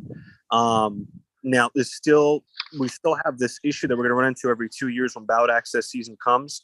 So my suggestion to the future LNC would be to find a way in the future to make accommodations for the money that we're going to have to, the surprises that come up that we're going to need to fund ballot access, whether we fundraise the money in the off years, build those commitments with, dedicated fundraising for these upfront costs, or a line of credit like this one, or whatever the case is.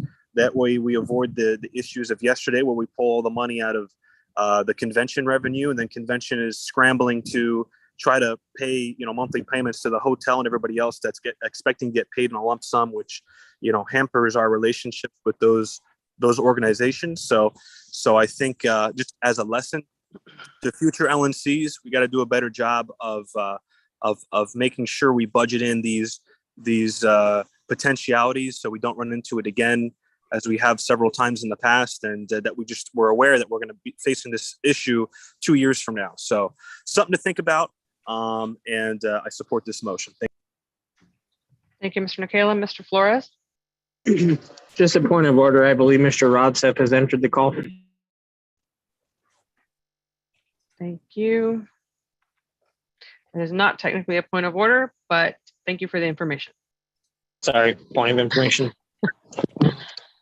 Mr. Phillips.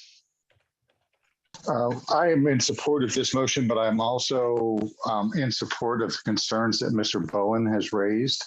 And I would be interested in hearing what amendments he thinks might set some of his mind at ease about who can draw the funds and how the funds will be paid back.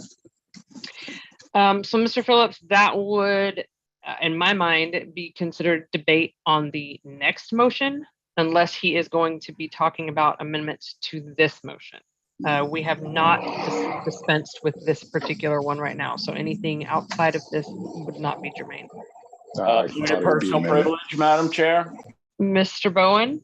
I just so the board knows, I will be adding an amendment of something at this point I'm working on now that, for the same issue that Mr. Phillips has brought up.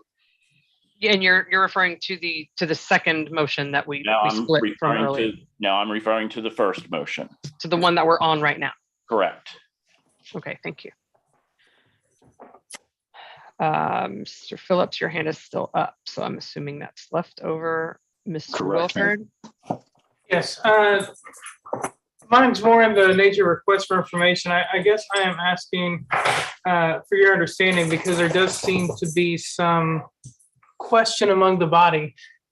Is it your understanding that in order for anyone, staff, you, executive committee or otherwise, to draw anything on this line of credit, because it would be putting the LNC into debt, that we would have to pass the LNC as a whole a 2/3 motion? Is that your understanding?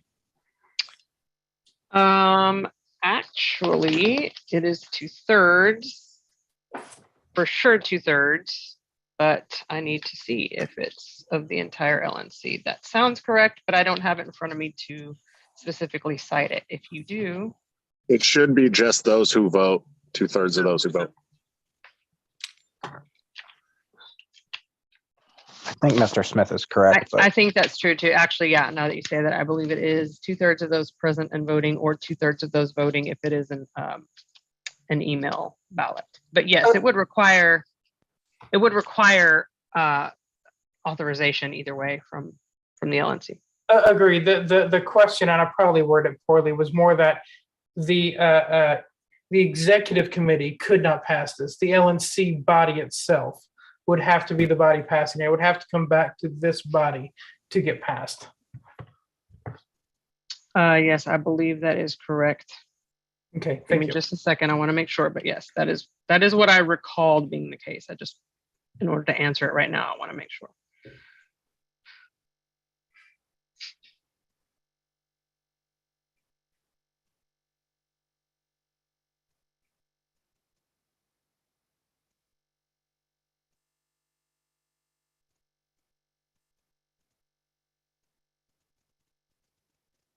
Yes, it's 2/3 of those present and voting.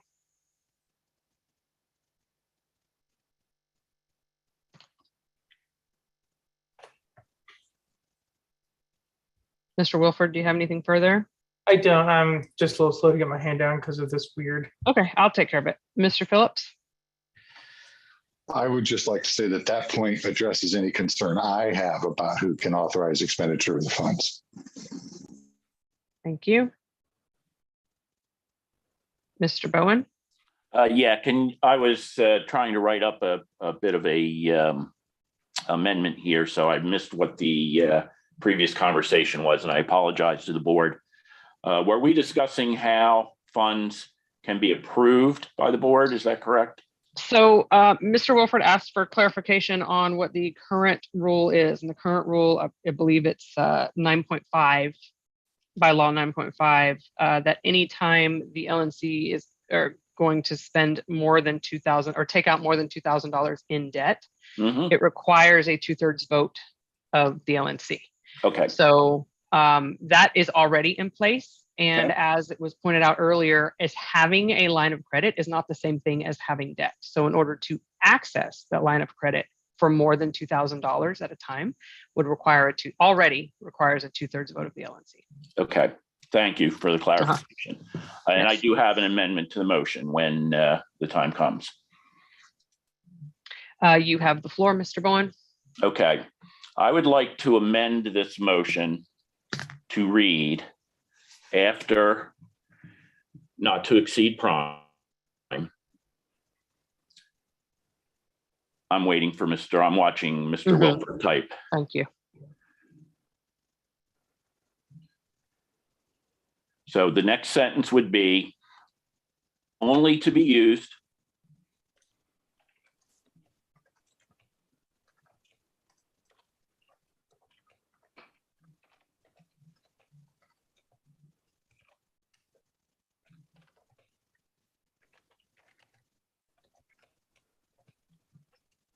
for the purposes of funding ballot access expenses previously budgeted in line item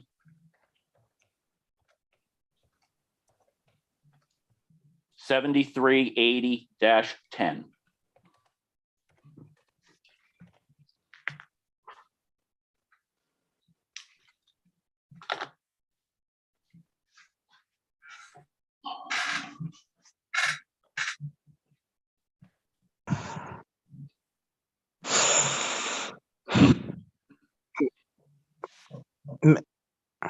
Madam Chair. Is that Mr. Nana? Yeah, I have a point of, I guess this is a point of inquiry. That line item, while with not having the budget in front of me. Yeah, I don't either.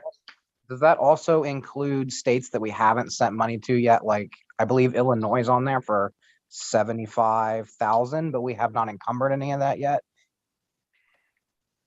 I need the don't answer. have it in front of me either. I don't know, Mr. I can Hagan answer can that, do that or Madam not, Chair.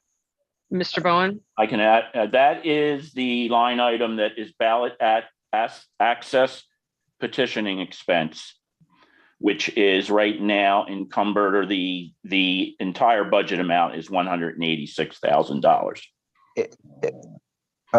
Okay. So that is Mr. Nana, that is the bulk of the ballot access budget. There is $7,500 in the budget for legal, $7,500 in the budget for lobbying. That would not be included. It would just be that one line item. Yeah, my question is because being on the committee, there was, I think you may be betraying your own intentions here is what I'm trying to say, because I mean, maybe not, maybe I'm misunderstanding what you're trying to do, but you're basically going to say that this could be drawn down immediately, almost to zero, to fund drives that haven't been approved yet. And I honestly don't even know what the approval process would be if we put this amendment in. I'm honestly kind of confused. Like, I mean, who decides it gets spent if we pass this amendment, I guess is my question. All right, so this amendment has not yet been seconded and we are not actually in debate yet. So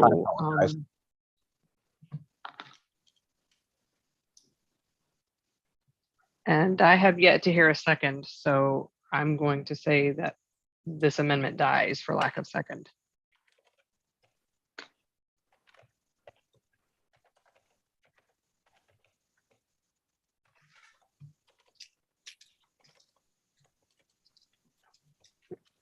Anyone else seeking to be Mr. Nana, as your hand went down and then back up? Only, yeah, no, I'm going to put it down as an accident. I double clicked. Okay. And all right. So we are back at the main motion, which is simply put to direct staff to establish a line of credit of $200,000 secured by business assets at a rate of interest not to exceed prime. Mr. Smith. I'm just worried about all this. I don't think we have enough information to really do something like this, especially this close to convention. So I'm just going to call a question because we're not going to get the information that we need. So Thank you, Mr. Smith. Mr. Smith has called the question.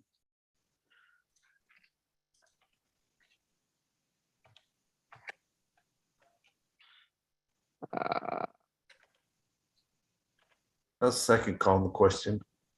Okay, I was going to say no one else is seeking to be recognized. So sorry, I do object. Okay. Wait. The question has been called. It has been seconded. I hear an objection to calling the question, so we'll proceed to a vote. Wait. It's also wait. not Ms. Hogarth, are you not able to raise your hand? Is it not a feature you have, or? Sorry, I'm in a difficult spot right now. Okay. I withdraw my objection, actually. Yeah. Okay. All right, so the question has been called. It was seconded. I heard objection, but it's been withdrawn. So we will proceed to a vote on the motion, which I can't see anymore, but I feel like I have it memorized at this point. But for the thing, thank you. All right, this is going to be roll call. Yeah. So Mr. Secretary, whenever you're ready. Sure. And it's just this is the first motion, so I will go in alphabetical order. Is Adams on the call?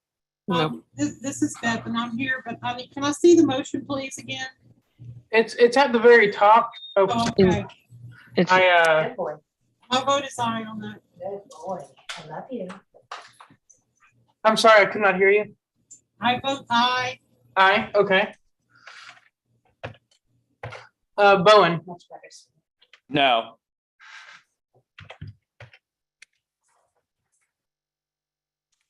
Ebke. Yes. Hagan. Yes. Hewitt. Aye. It's Ferrera, but Ferrera. Actually, let me do something.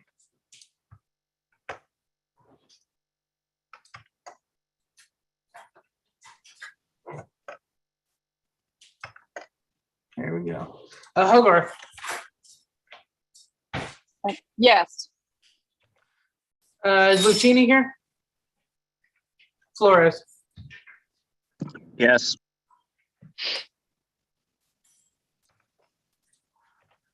Longstreth. Yes. Molman. Yes. Nana, sorry. You're fine. Thanks so much. Yes. Nikayla. I vote yes. Phillips. Yes. Rodsep.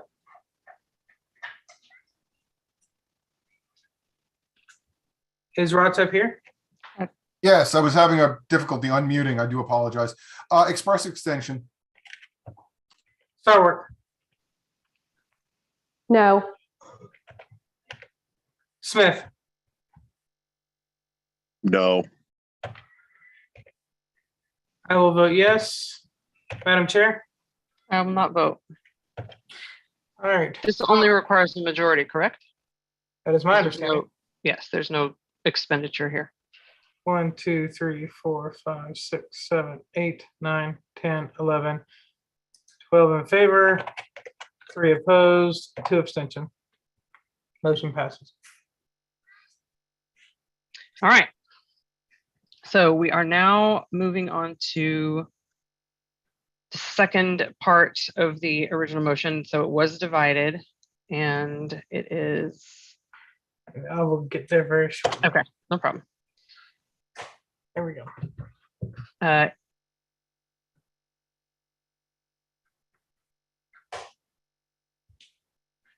assuming that we need to read it out loud. I suspect that there are people on the call who are not able to read it, so I will read it out loud as it currently exists. Okay. Were you going to say something, Mr. Wilford?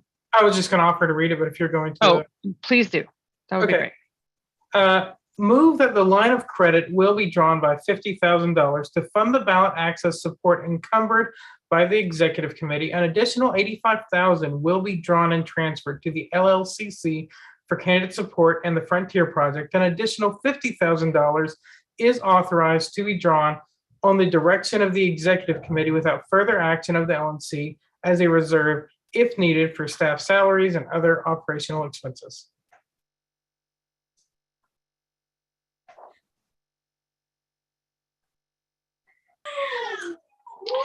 All right. So I am going to assume that there is objection to this. So we will proceed to debate. Mr. Nana, I see your hand is up. I don't know if it's left over from earlier or if. Okay. No, I have All an right, go ahead. amendment. I have an amendment. My amendment will strike everything after the first instance of executive committee, everything after the first sentence. Second.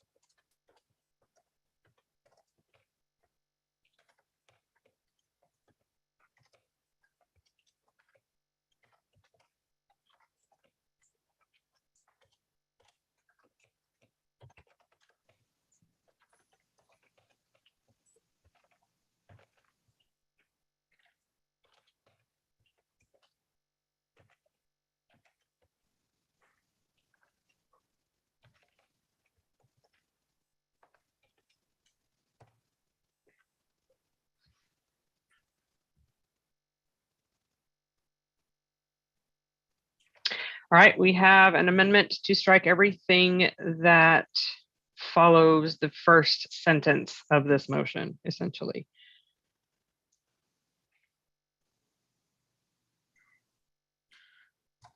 Objection. It has not been, oh, was it seconded? Oh, yes, Mr. Smith seconded, correct? Okay.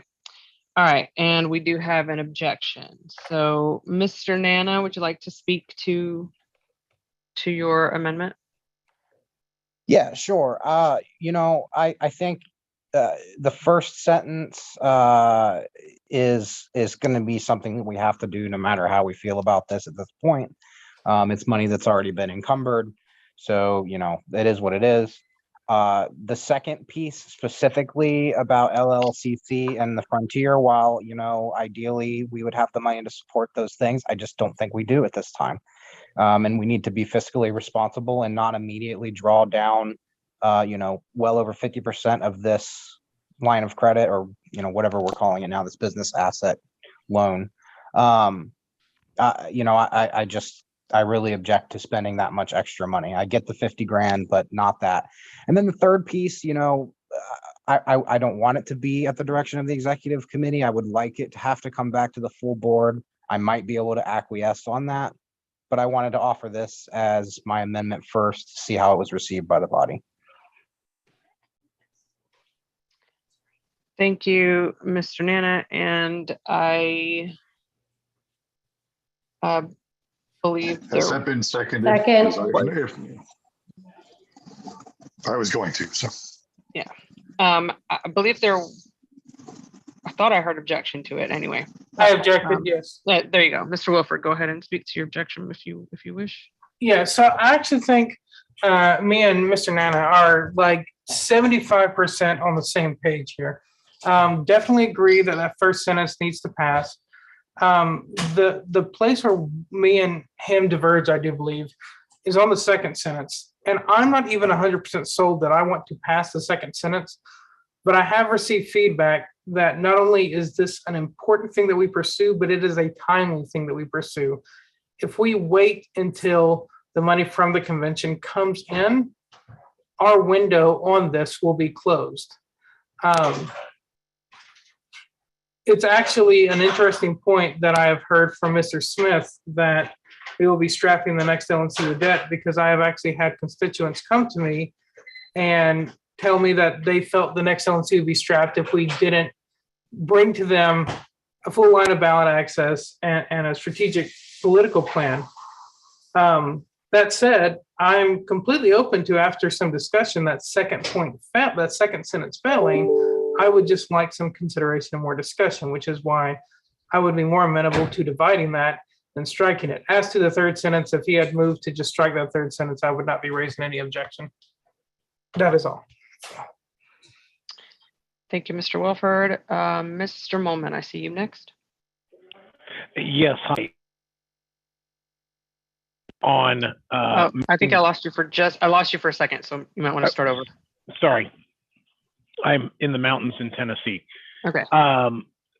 So it was my intent to actually move to divide this, and I do agree, and I had hoped in doing so to divide this first part out first, because I think this is the slam dunk, and why we are all gathered here today. But the second and third pieces I do think are more controversial. And I guess as a question, as a point of order or parliamentary inquiry, actually, if we strike these from the motion rather than moving to divide, does that box us out from consideration of either of the other two sentences this evening? Or would those be able to come up as separate motions after this one passes? So, Mr. Molman, in the original call for this meeting, it was stated that it would be to discuss the line of credit motion, which was on the list, and amendments related to it. Since we've decided to take it essentially off the list, and basically this meeting was for the purposes of discussing the line of credit, I would not be opposed to entertaining further motions related to how we might use it, as long as they are within the scope of what was already presented. And that would ultimately depend on the body, of course, but I would not want to preclude us from doing that, if that answers your question. Thank you, Madam Chair.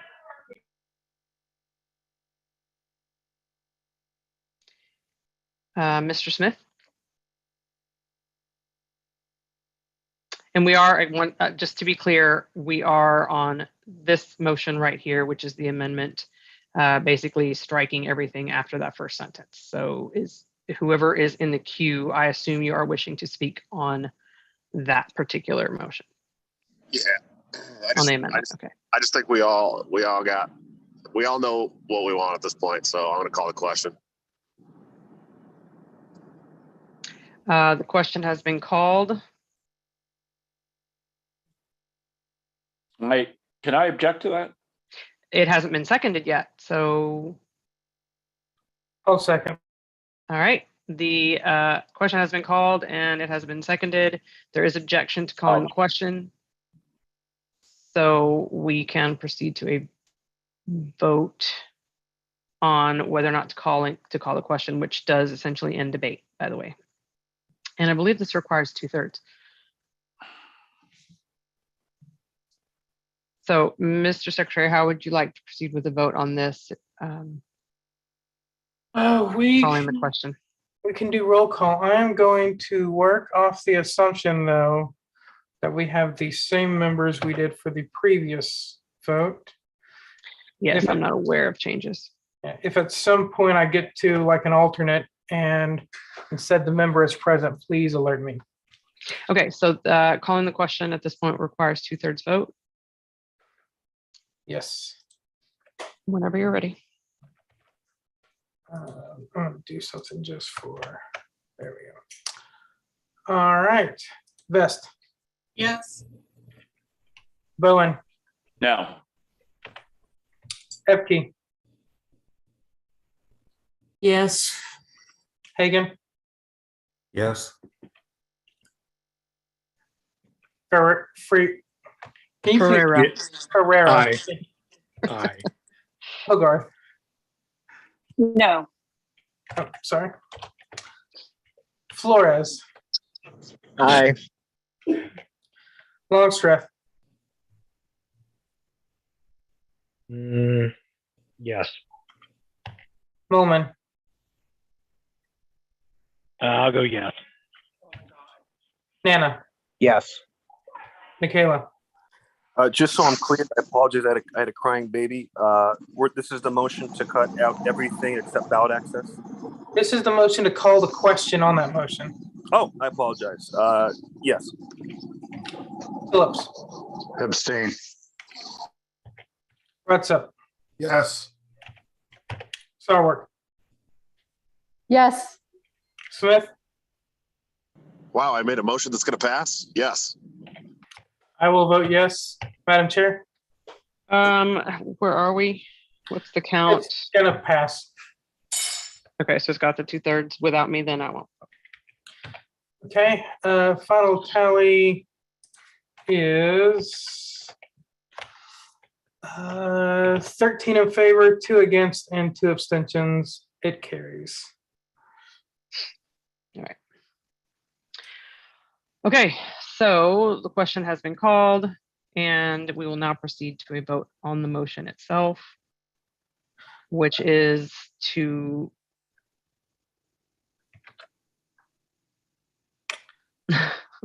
Sorry, I've just got to make some more of those for myself. That's okay.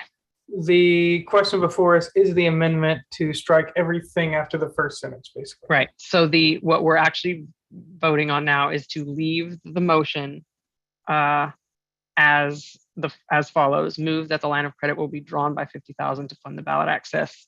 It's cut off on my screen for some reason. Ballot access, like on the right-hand side. Oh, yeah, I don't know why. Anyway, so if ballot access support encumbered by the. Okay. All right, so eliminating everything else after that is what we are voting on. So technically, this is still an amendment. All right, again, roll call, I guess. There's probably a more expedient way, but I'm not sure where it is in this. Me not. There is an app.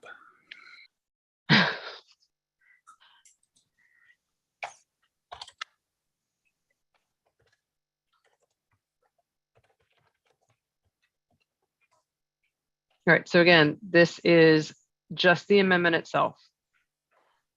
And then we would Okay. still have to consider the main motion.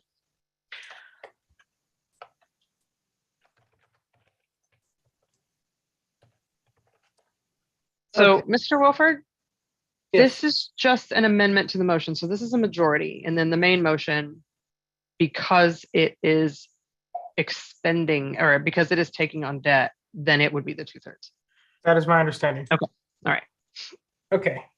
Vest. No. Bowen. Pass.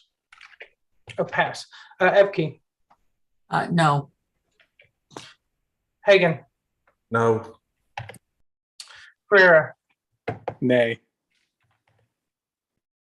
Hogarth.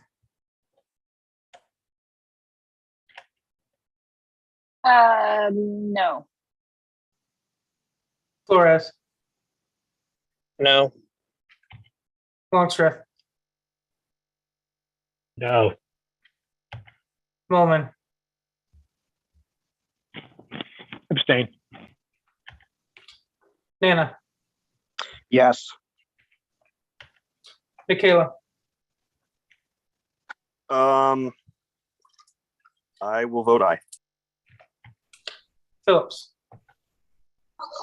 Yes. Rutsep. Yes. Sarwark. Yes. Smith. Yes.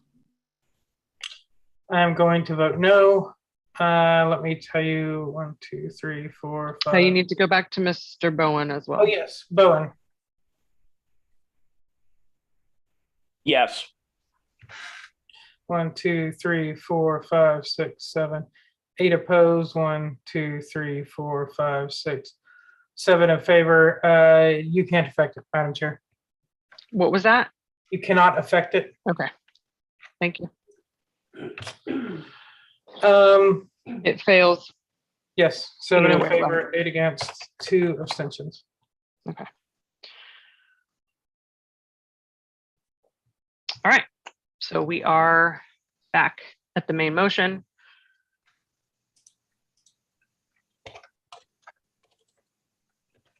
And I see Mr. Smith, your hand is raised. Is it back on the main motion? Yeah, am I first? You can put me a couple down the queue. I'm driving my daughter home from dance. So Okay. All right. Mr. Ford.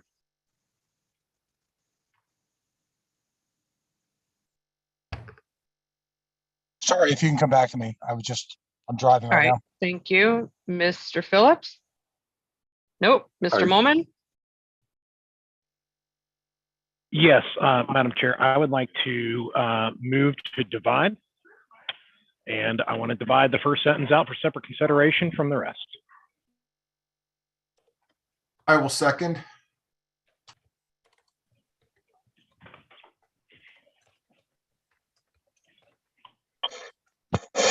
Okay, we have a motion to divide. It has been seconded.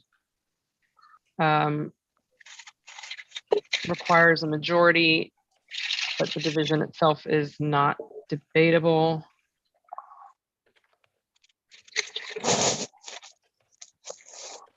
All right, is there any objection to dividing along those lines where the first sentence stands alone, the one related to the $50,000 for ballot access, separate from the other two? Does everyone understand where the division is?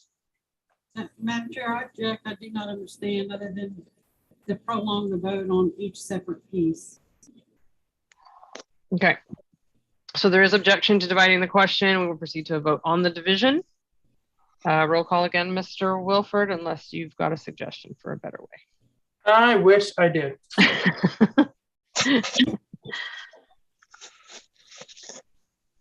1 second, there's some noise going on at my house. Sorry. All right, I think we are.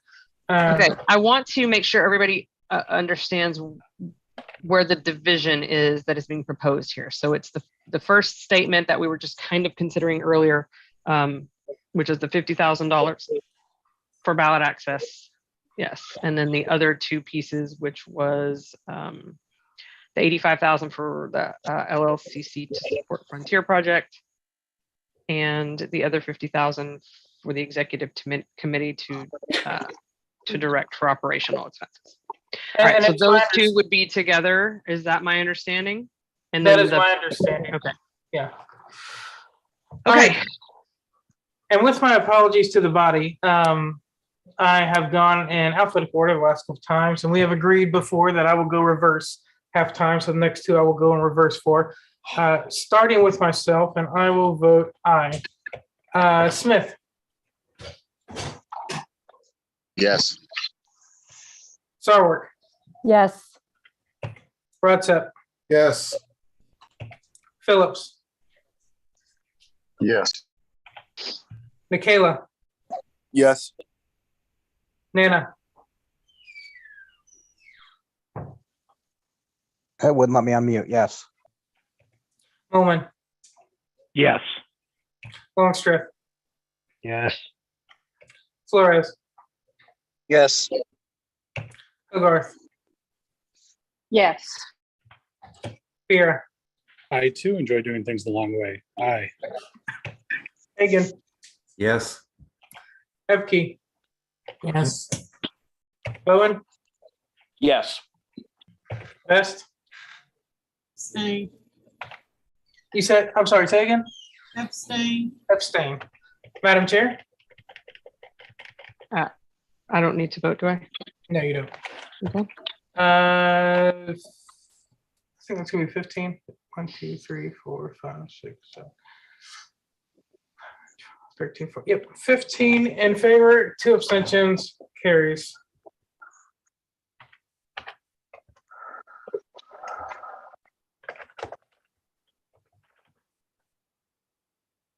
Madam Chair, Mr. Smith. would it be in order for me to move that we take up the second part of that division first? It's not your turn. You could get in line to do that, but I'm not sure that we would get to you in time to catch it. Well, my hand is definitely up. So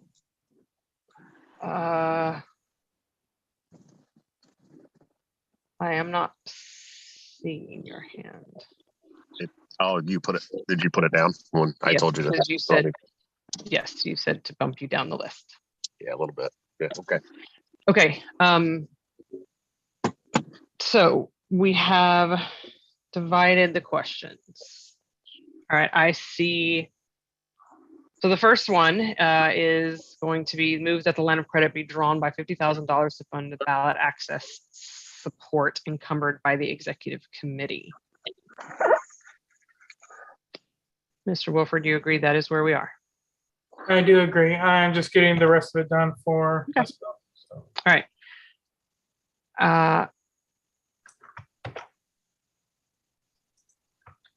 So obviously this was moved and seconded earlier. We divided it once. We are now dividing it again. So it is on the floor. Is there any objection to this motion?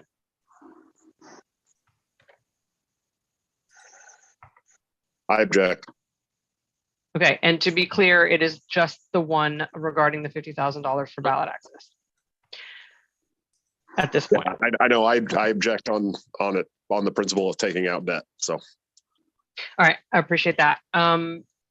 So there is objection to this motion. Mr. I don't know that anybody needs to speak to it right now. Mr. Smith, you did technically just speak to your objection. Yeah, that's pretty much all I need to say. I'm objecting because we shouldn't be taking out all this debt. Understood. We can raise the money together. So Thank you. Mr. Nikela.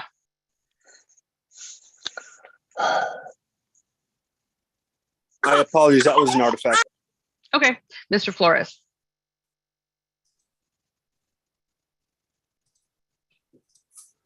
I apologize. That was from earlier and I forgot to put my hand down. All right. I'll try to do a better job of putting them down as I call on you guys too. Mr. Nana, are you seeking to be recognized right now for this? Trying to be in line for the next piece. Okay. Mr. Hagan? Call the question. All right, Mr. Hagan has called the question. Second. I hear a second. Is there any objection to calling the question on this item?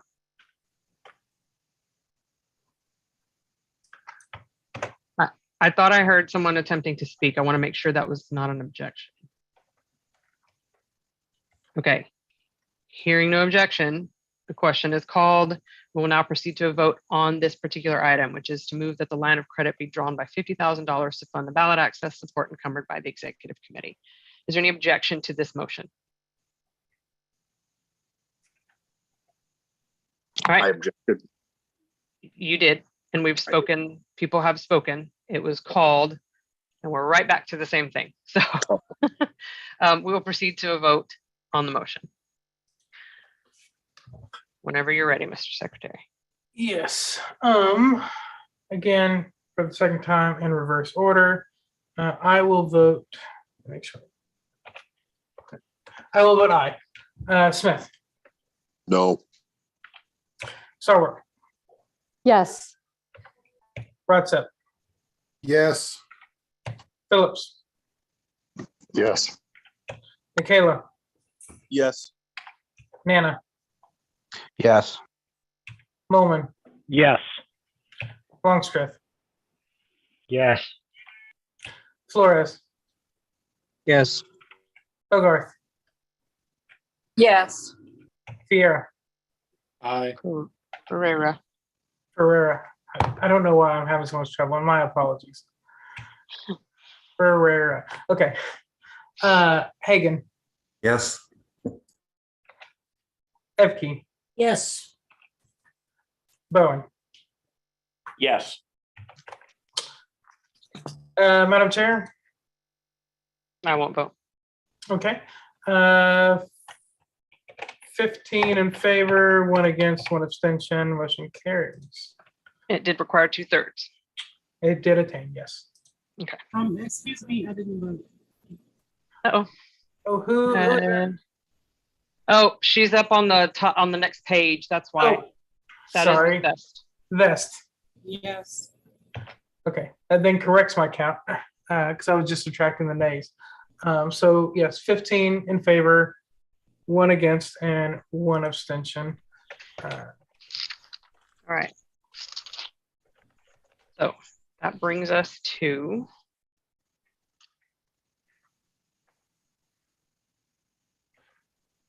the second motion from the division, which is the 2-part piece starting with an additional 85,000.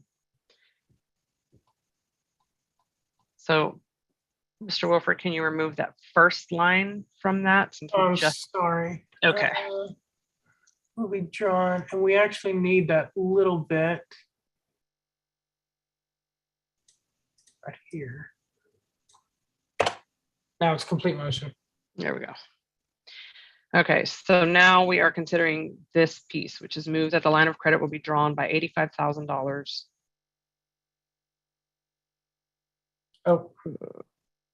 And transferred to the LLCC for candidate support and the Frontier project. An additional 50,000 is authorized to be drawn on the direction of the executive committee without further action of the LNC as a reserve if needed for staff salaries and other operational expenses. Okay, and again, I just want to reiterate that the bylaws already require a 2/3 vote from the LNC to take on debt more than $2,000 at a time. So, all right, Mr. Nana. Okay, so I have, bear with me, I've got a couple of questions. It was presented earlier that for some reason we needed to immediately fund the LLCC and Frontier for some immediate ballot access need, which I, as a member of the ballot access committee, have not heard one single thing about. So I would like the question to be answered. What need will be met by giving this 85,000 to the LLCC, who we don't have control over the funds as soon as it leaves our hands, and by the Frontier project? That's my first question, and then I will probably have follow-ups and possibly a motion. As the member who raised the point, may I answer? Sure, if you have information. Yeah, so I don't know if I misspoke or I was misheard, but my intention was not to convey that this was immediately needed for ballot access. I have spoken with Apollo, and it has been conveyed to me that Mr. Wilford, I'm going to stop you for 1 second. Is this something that may require executive session? I want to make sure everybody knows that I do understand where we could wind up with this. So just be mindful of that, please. I do understand, and I do not believe, I strongly do not believe that what I'm about to say will require executive session. Although further discussion past what I'm about to say, I think would. Okay. It has been conveyed to me that there are strategic initiatives that are timely and have deadlines, and we will miss those deadlines were we not to fund them. Again, I can't, as the chair points out, I can't say much more than that. Thank you, Mr. Wilford. Mr. Nana, I don't know if that answers your question or not. It addresses it in some way, but sure, yeah, and I appreciate the attempt. Obviously, it's been confirmed that it has nothing to do with ballot access, so that answers part of my question. The other part of my question remains unanswered, and unless I have an answer to that, I can't support this sentence. So at this time, I will have a motion to divide this motion from the first sentence, or the second sentence divided off from the first sentence. I will second that. okay. So we have a motion to divide. It was seconded. There are 2 pieces here, so basically just splitting those 2.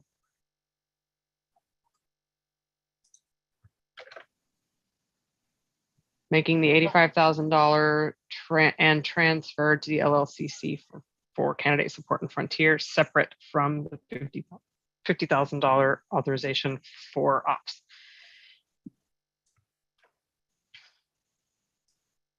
Is there any objection to divide this way?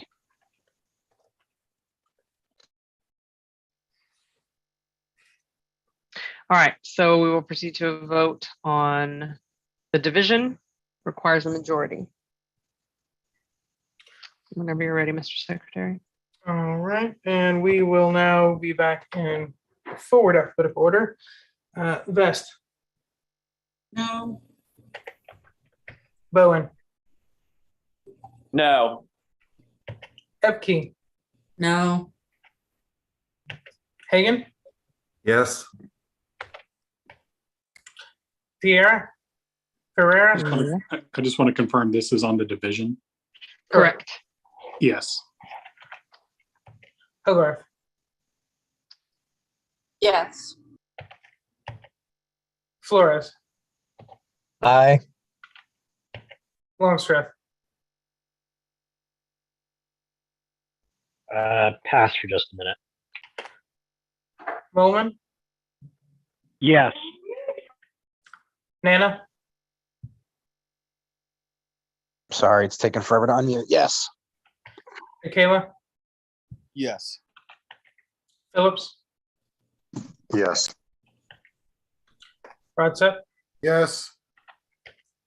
Sarwark, No. Smith. No. I'll vote yes. Coming back up to Longstreth. Yes. Madam Chair, I assume you abstain. Yeah, no need. Thank you. 1, 2, 3, 4, 5, 11. 11 in favor, 5 against, 1 abstention. All right. So these items have been divided. We are now taking up the first part, which is the $85,000 to the LLCC for the purposes of candidate support and Frontier project. I am Madam going Chair. to assume Mr. Moman. I apologize if this is slightly out of order, but for the sake of our audience, because it sounds like we're going to have to go into executive session on that first one, perhaps it would be wise to take up the second phrase first, just because that way we don't have to kick everybody out until we get to the executive session material. Okay. Mr. Wilford? I was going to say, I want to make sure for my minutes that I heard that you want to postpone this until after the other motion.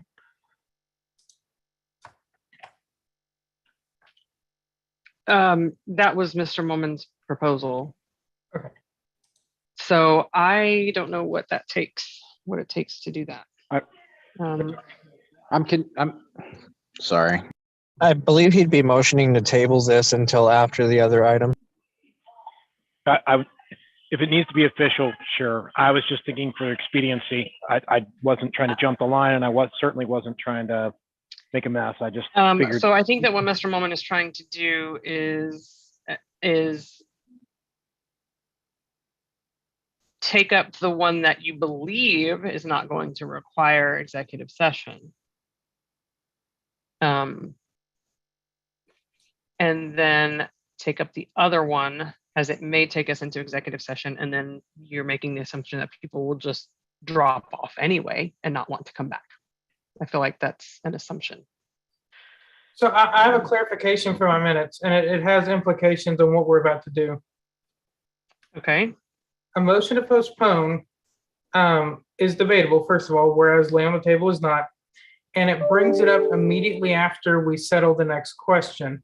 If we lay on the table, we need another motion to bring from the table, and it can be done at any time. So it has different implications on how we vote and everything. So I just need to be clear. Are we laying on the table or postponing? I would hope that if we were going to do it, it would be postponement. Okay. Whether or not we need to do it is the question, because there are some assumptions, I think, being made in that regard. And also, time-saving motions tend to not save time. Madam Chair, my motion Moman. has not been seconded, and it sounds like I may be operating with a lack of information, and I will allow you to decide based on the information you have. No, I would second if he's trying to make it so that we're just talking about something that we don't think is going to go to executive session first, yes, I would second that.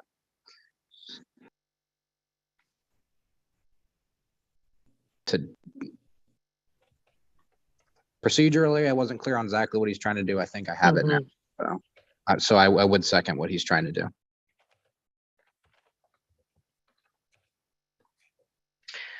Okay, so Mr. Moment has moved to postpone this question until after we have disposed of the second question, which is the 50,000 for operations.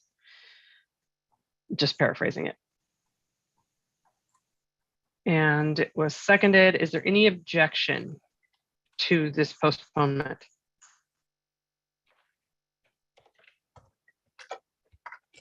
All right, hearing no objection, we will proceed to the second item first, which is move that the line of credit be drawn by 50,000 on the direction of the executive committee without further action of the LNC as a reserve if needed for staff salaries and other operational expenses. All right, so this is the motion being considered, being proposed at this time. Is there any objection to this motion? Objection. Yeah, I object as well. All right, so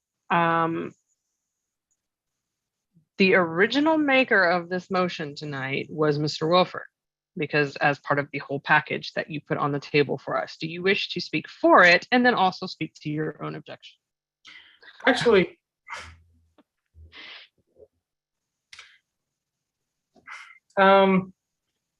or you cannot speak for it. And well, I was going to try a time-saving measure, but it could actually cost us a lot. So I'm not going to do that. The classic blunder. Yeah. Can I just rise to speak against it instead of speaking for it? Go ahead. Okay. This to me is the most egregious part of this motion. I actually think that this one will be rather quickly voted down. I wish there was some way we could ask, is there any support for this motion?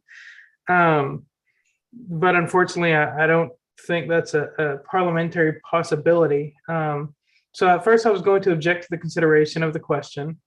Then I thought maybe moving to call the question, but I think I'm just going to ask my fellow members to let's just vote on this, vote it down and move on. Thank you.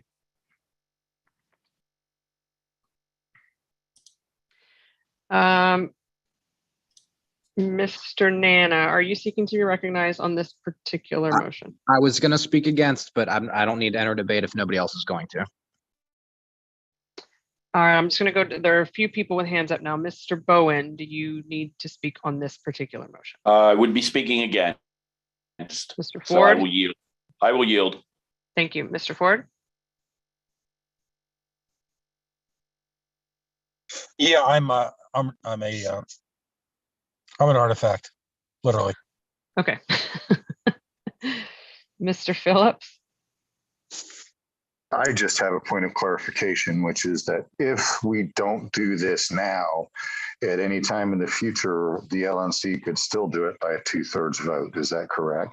That is correct. Thank you.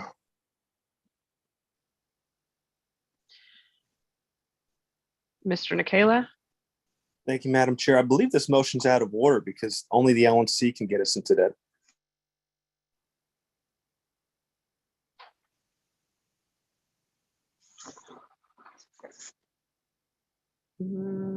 Anyway, no, actually, that's what I was sorry to say jump as well. in, but actually, It is out of agree order. yeah, because can we Violates just our bylaws. Okay, but let's not have the crosstalk, folks. I don't see this as being out of order right now, and it's clear that it's going perhaps nowhere. So, Mr. Bowen, I know that I just checked on you, and did I need to come back to you? No. Okay. Mr. Smith, your hand is raised. Do you have? Yeah, something? this motion is out of order. In fact, because it's unless they're only going to be spending less than $2,000 at a time, anything drawn on that putting us in debt requires a 2/3 vote of the LNC, and so this actually violates our bylaws, and so it is absolutely 100% out of order. Thanks.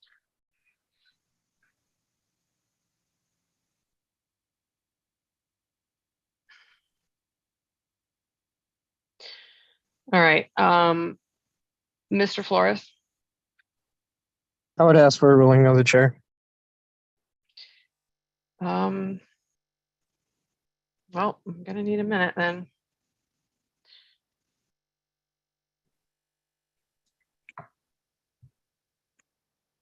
I'll be here ready to appeal when you're ready.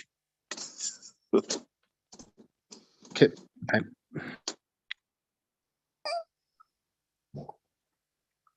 Madam Chair, perhaps we could do a straw poll to see if there's anybody who even supports this motion before we go into the weeds.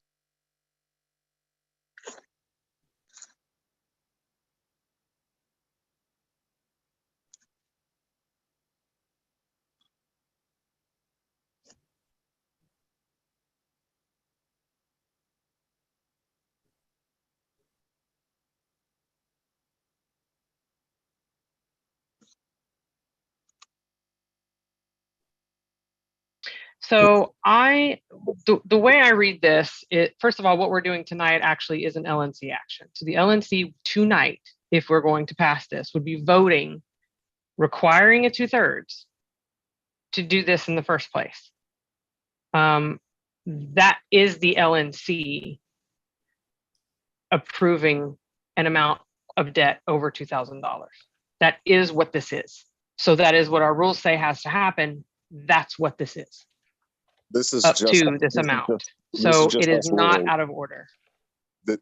That's not what the motion is, though. It is.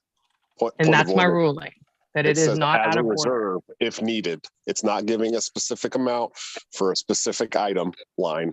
It is not drawing the debt. It's saying the debt is available, and we can't do that. I've made my ruling. I'll appeal. You're clearly objecting, and you've spoken to your objection. And I'm appealing the ruling of the chair. So as expected. I'll second. I'll second. Mr. Wilford, I heard you, Mr. Bowen. Mr. Wilford? Real quickly, so I can catch 5 minutes. Who made the initial point of order? That was... I don't recall. I know Mr. Smith spoke up in agreement with it. Madam Chair, I believe Mr. Smith made a point of order that it was out of order, and I asked for a ruling of the chair. Okay. I thought someone said it before he did, though, but perhaps not.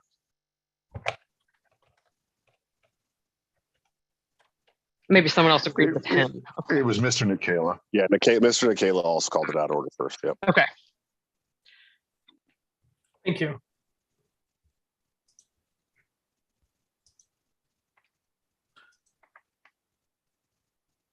Oh boy. All right, so we have a point of order, and I am ruling this motion in order, and my ruling has been appealed.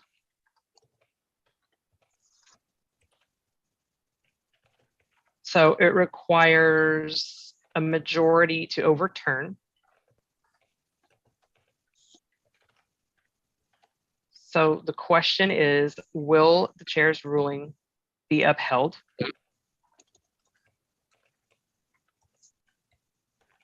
Madam Chair. And Mr. Mullman?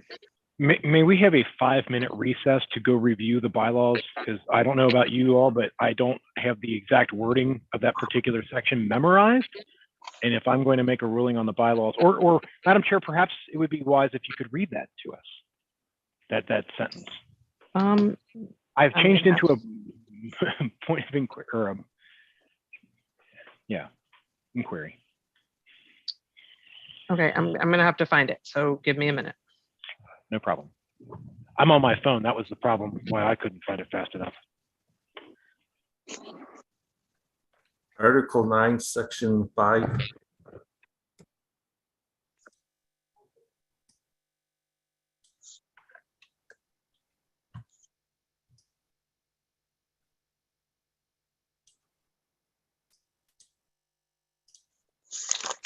Nine, Section 5.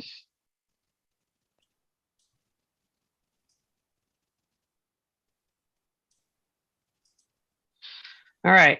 The party shall not borrow in excess of $2,000 total without prior approval by 2/3 vote of the National Committee.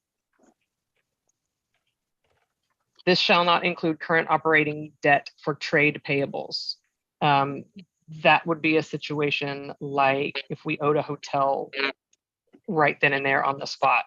So something we actually owe right then and there.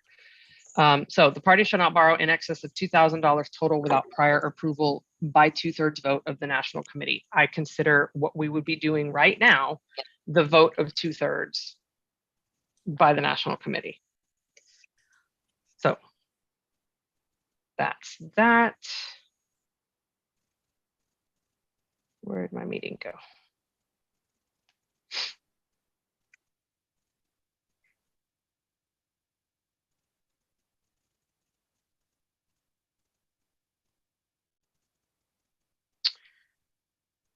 Mr. Moment, does that address what you, did that give you what you needed?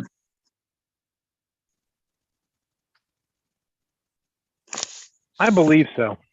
Okay, so yes, so my ruling is that this is an order because we would be doing the very thing that the bylaws require us to do in Section 9.5, Article 9, Section 5.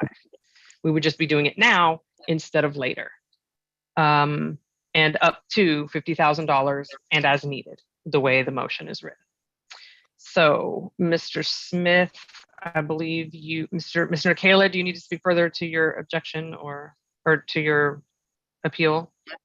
I appealed. Or it was Mr. Smith's appeal, yes.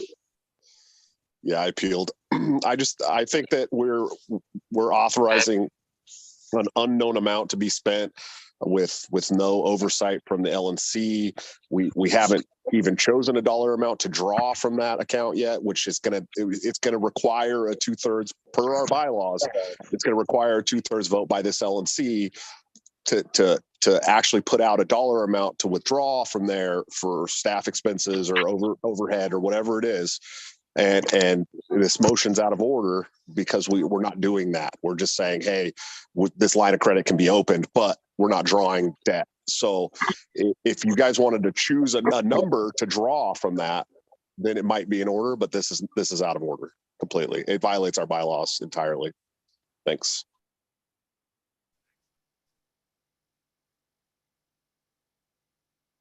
Mr. Mullman, are you still seeking to be recognized?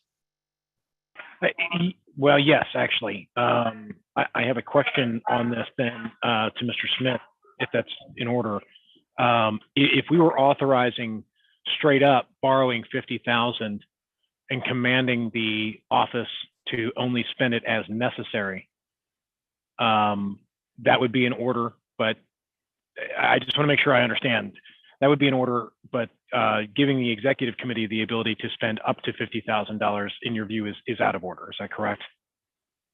Correct, because we're not drawing the amount. I mean, we're not pulling the amount. We're just saying, hey, we're going to open this line of credit, and then staff can just take what they want. Like that's not us actually drawing a dollar amount and putting the party in any debt. As soon as that account is drawn from, we're incurring debt from that account. And that's something that this body needs to vote on per our bylaws that were, put in place by our delegates. So, I mean, it's an important thing. I now understand the distinction. Thank you. Mr. Rodsep? No. Or, but wait, I is. Mr. Rodsep, we're still in debate over. Oh, sorry. No, that's an artifact. Sorry. Mr. Phillips. I don't think anybody's going to change their mind, so I call the question. Okay. Is there a second? And again, the question right now is Second. whether or not to uphold the chair's ruling. Okay, I hear a second. Is there any objection to calling the question on whether or not to uphold the chair's ruling? This is an appeal that we're dealing with right now. Okay, so we'll proceed to a vote. It requires a majority to overturn my ruling. My ruling is, and I do get to speak to it one last time. My ruling is that this motion is indeed in order. It follows the bylaws because it does require a 2/3 vote of the LNC, which this is right here in this moment. It does have an amount, and it still provides an additional safeguard because the executive committee would still need to actually spend it. So there are actually 2 layers here. So anyway, all right, Mr. Wilford, whenever you're ready. All right, I do believe we are back to forward alphabetical order, and let me take down my hand. So, okay, cool. Yes. So the question, just to be clear, is will the ruling of the chair be upheld? Because right now we're just in an appeal. And the way the question is presented is whether or not we will uphold the ruling. So if you vote yes or in favor, you are voting to uphold my ruling. If you vote no, you're voting to overturn my ruling. So, and it requires a majority to overturn. Yes, correct. I was about to make that point. This one is back. Okay. It only requires half to uphold. Ms. Vest. Yes. Bowen. No. Epke. Yes. Hagan. Yes. Fee or area. A point of personal privilege. Can he just call me TJ for the rest of the meeting? Absolutely. I owe you a beer, by the way. This is embarrassing. Hogarth. Yes. Flores. Yes. Longstreth. No. Molman. I think I'm a yes. Nana. Yes, and if it comes with free beer, you can mess my name up if you want in the future. All right, Mr. Nana. Michaela. No. Phillips. Yes. Rodsep. Yes. Sarwart. Yes. Smith. Mr. Wilford's been messing Nana's name up since the very beginning. No. I will vote yes. Madam Chair. I don't need to vote. No. Thank you. 1, 2, 3, 4 against, 1. 12 in favor, 4 against, 1 abstention. The ruling is upheld. Okay, so we will continue with consideration of the motion, which is to move that the line of credit will be drawn by $50,000 on the direction of the executive committee without further action of the LNC as a reserve if needed for staff salaries and other operational expenses. Is there any further discussion on this? So all of the hands that I see, I'm assuming are current and on this particular motion. So Mr. Nana. I call the question. Second. Second. Question has been called. It has been seconded. Is there any objection to calling the question? And the question is the actual motion at this point. Hearing no objection, the question is called. We will proceed to a vote on the motion unless there is, or how should I put this? Is there objection to the motion? Yeah. Yes. Okay, so we'll proceed to a vote on the motion. Mr. Secretary, whenever you're ready. It'll be just a second. I am running short on little book things.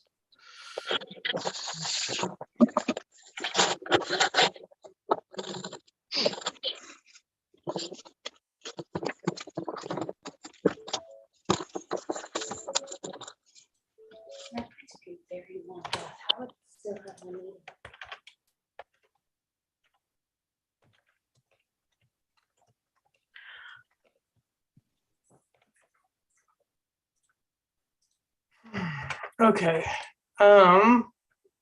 We are going in reverse order.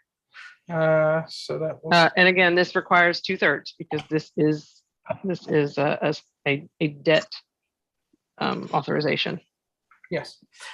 Starting with me, nay. Smith, No. Sarwark,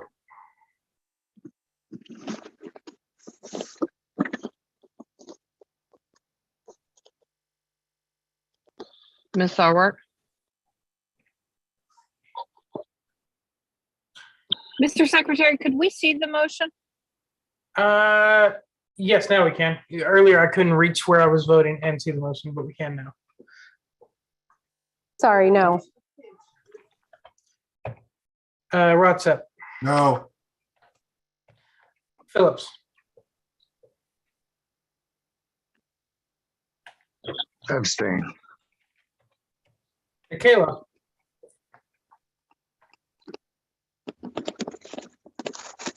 No. Nana, No. Bowman, Since the alternative is to drag all the people who have just voted no into a meeting, they have agreed to do that, I guess, and therefore I will vote no.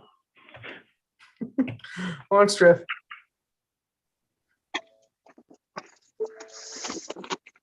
I'm just making sure this is just on the 50,000 for the staff salaries and operational. That's the whole motion that I see in green there, correct? yes. correct.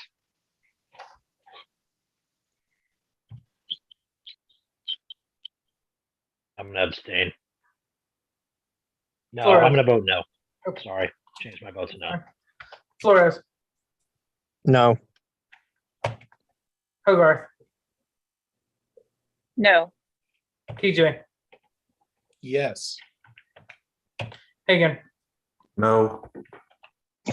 Epke, No. Bowen, No. Best. I vote yes. Voting yes. Okay. Madam Chair. I will abstain. Okay. Actually, I'm going to vote yes. You're gonna vote yes. Why the hell not? Yeah. This matters. 3 in favor, 13 against, 1 abstention. Motion fails.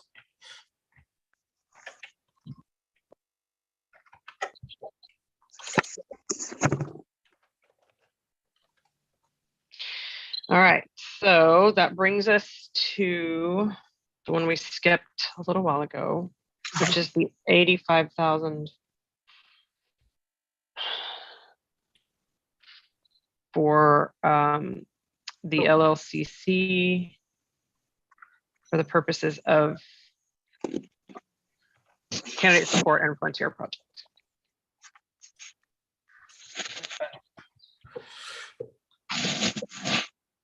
Oh, nope. All right. Are you in a good place there, Mr. Wilford? I am now. Okay. All right. So this is a motion that we are currently taking up. It was already moved. It was already seconded. Is there any objection to this motion? Yes, I would object. Okay. All right. So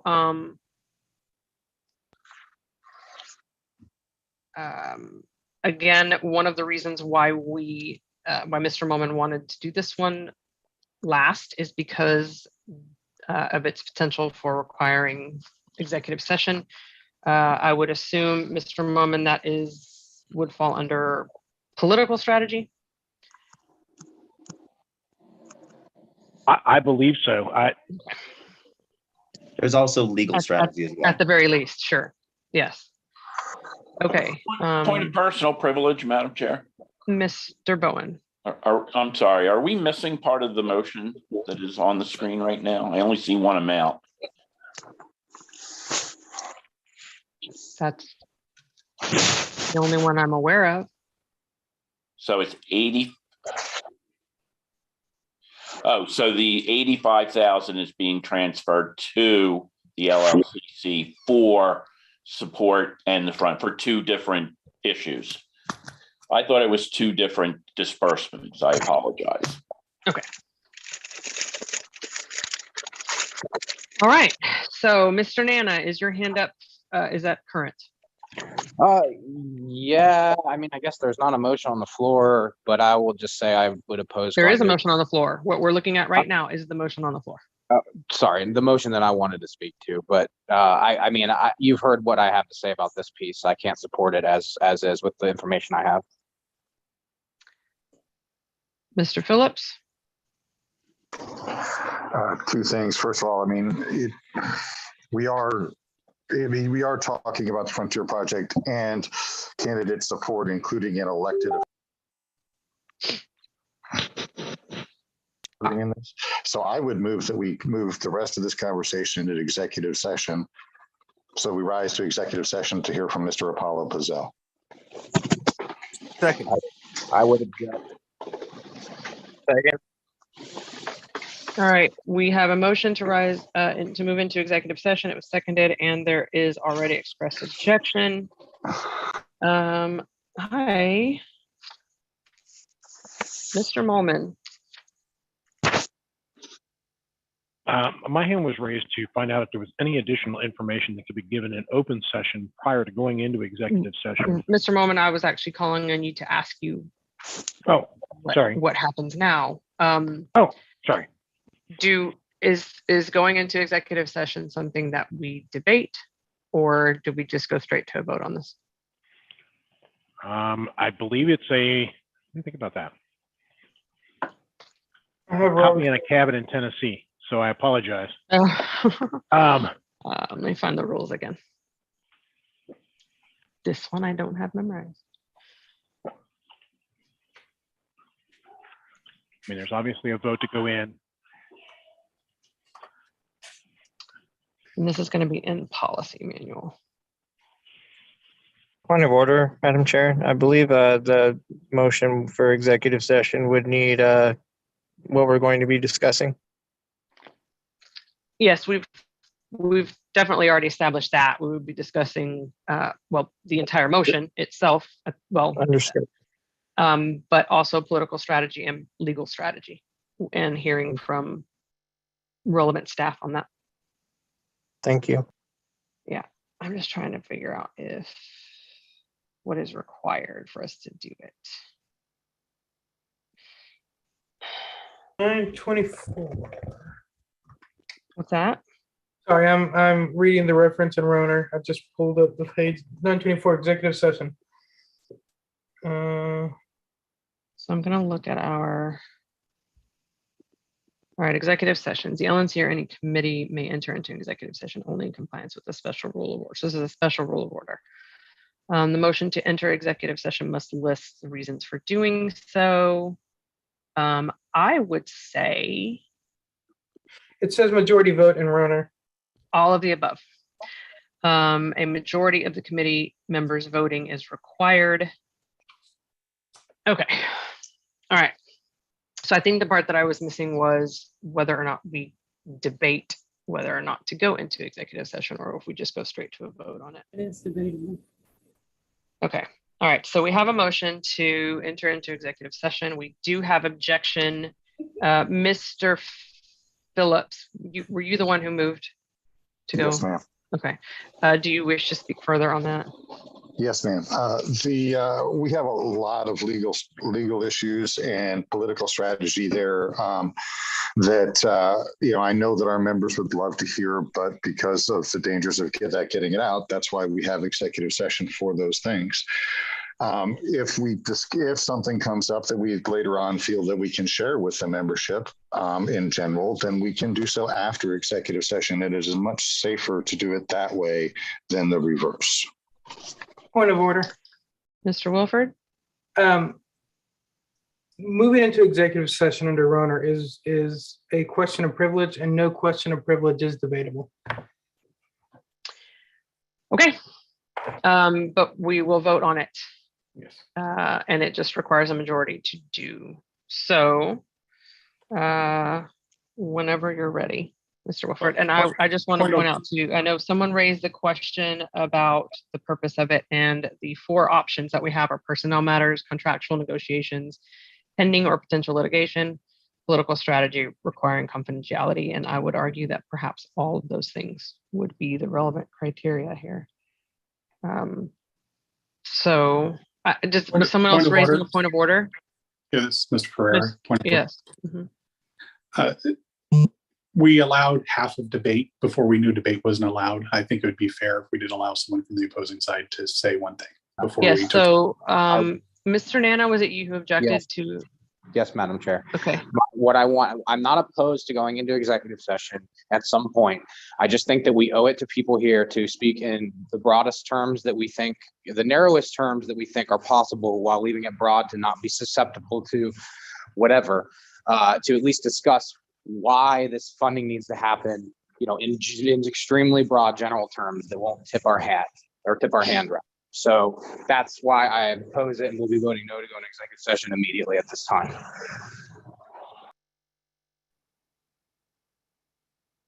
Are you ready to proceed to the vote? Yes. Okay. I will now go in the reverse order, starting with myself, and I will be voting yes. Smith?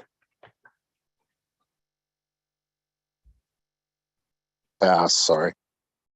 Did you say pass? Yeah. Okay. Sauer?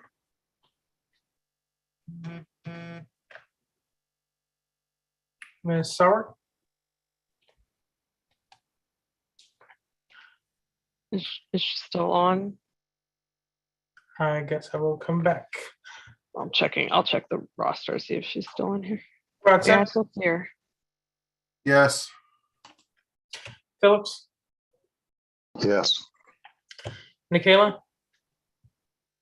Yes. Anna? No. Nolan? No, for the same reasons Mr. Nana outlined. Longstreth? Yes. Flores? Yes. Hogarth? Yes. TJ? Nay. Hagan? Yes. Epke? Yes. Bowen? No. Vest? Yes. Coming back down, Smith? No. Ms. Sauer, are you there yet? Yes, I'm sorry. No, only for the reason that I'm going to drop off in 8 minutes. So I'd like to get this resolved. Okay. Let's see. 1, 2, 3, 4, 5, 6. Madam Chair, your vote won't change anything. Yeah. I see 10, 7, and 2. 10, 6, and then whatever you do. Yeah, 10, 6, and I abstain. I'll vote 10 in favor, 6 opposed, 1 abstention.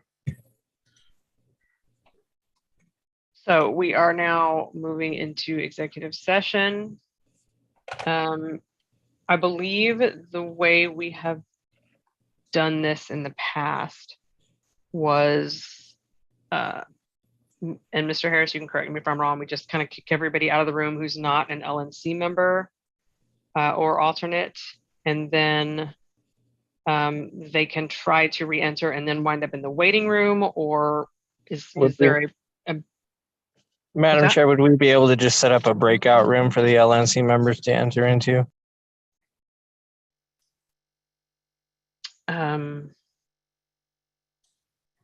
So whoever is administering this call, is that a question you Yeah, can answer? I think either of those are viable options.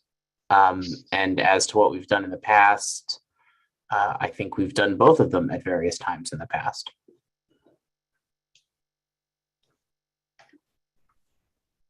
Madam Chair.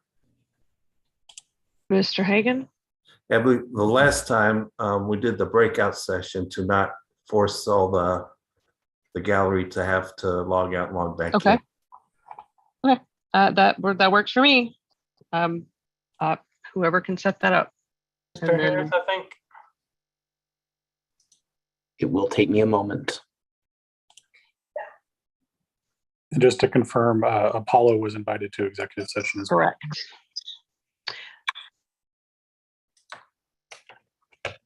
Yeah, and relevant staff is going to be important to be there, and relevant, I would say, is also Mr. Harris. Madam Chair, could we have maybe a 4-minute recess or 5-minute recess just while this is getting set up? Well, Mr. I don't Harris mind does making the it, shuffle. yes, 5 minutes. Is there any objection to a 5-minute recess to get this set up and give everybody a chance for a bio break? All right, I hear no objection to that. So we'll be back it will be 9 o'clock my time, 10 o'clock Eastern. Thank you. All right, 5 minutes.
All right, so LNC members should be making their way back to the main room here.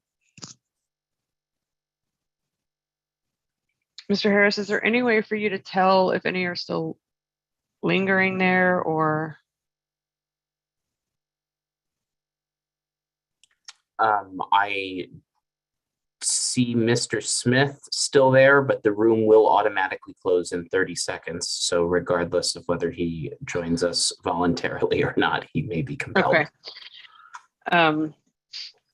And then Mr. Wilford, I know that we had one person who has left the meeting. I don't know if we need to reestablish the role or not. What would you say? I mean, I would think for me, the important thing is, do you recognize a quorum or not? And then we would be able to determine a more specific role whenever we take a vote next.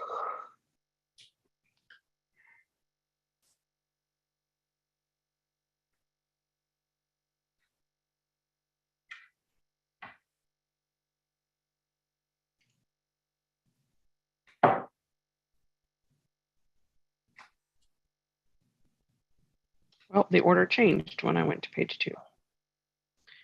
On your trace, it knows a lot. I think I'm done. Okay.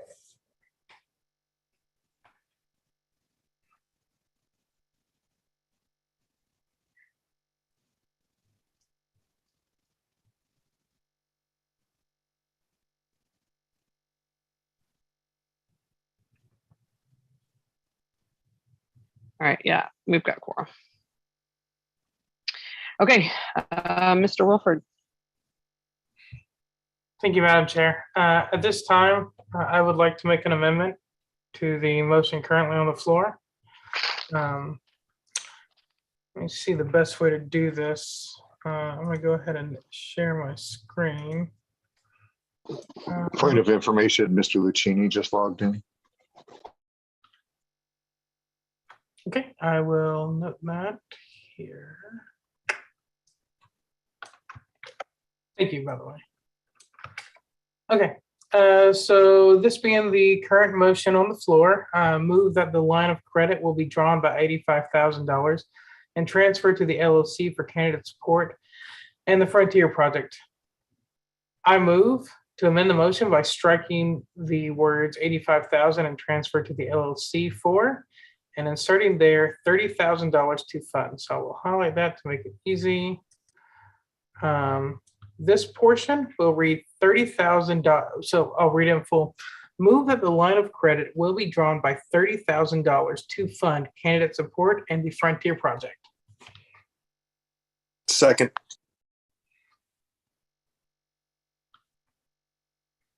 All right, so I want to clarify real quick with Mr. Lucchini reporting in if whether or not it is his intention to hold the Region 1 seat at this time. I do not. So Mr. Flores will continue in that role. All right, thank you. All right, so we have a motion to amend and it was seconded. Is there any objection to that amendment? Objection, if I can. I can't. I'm at the seat. Sorry. Okay. So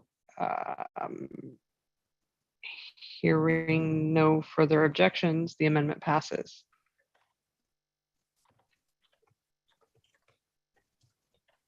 Madam Chair, Mr. Moman? as a point of order, wouldn't that then just make it so the motion's been amended, we be back to the main motion? Yes. So Okay, what? just checking. I'm just making sure where we were. That's why I said amendment. Okay. Yeah.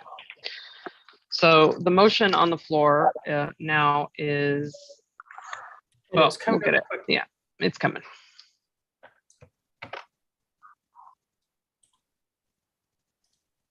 No, that's what I wanted. I wanted this.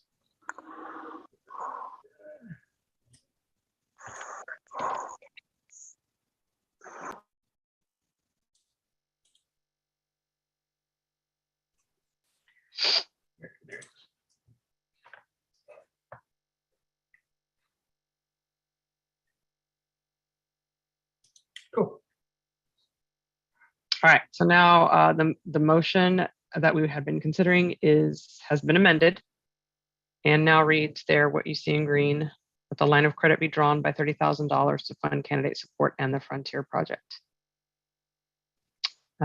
Is there any objection to this motion? Yes. Okay, we have objection. I'm not sure who, Mr. Wilford, would you like to speak to this? Yeah, sure.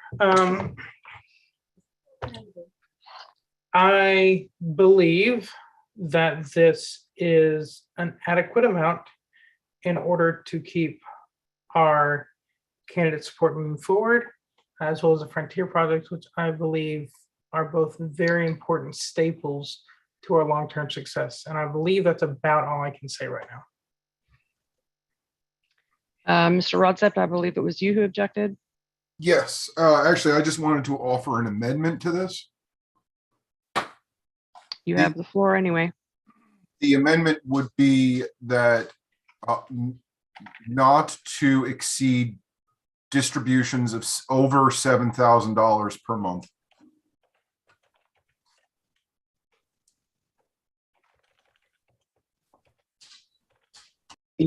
Yeah, I'll second that.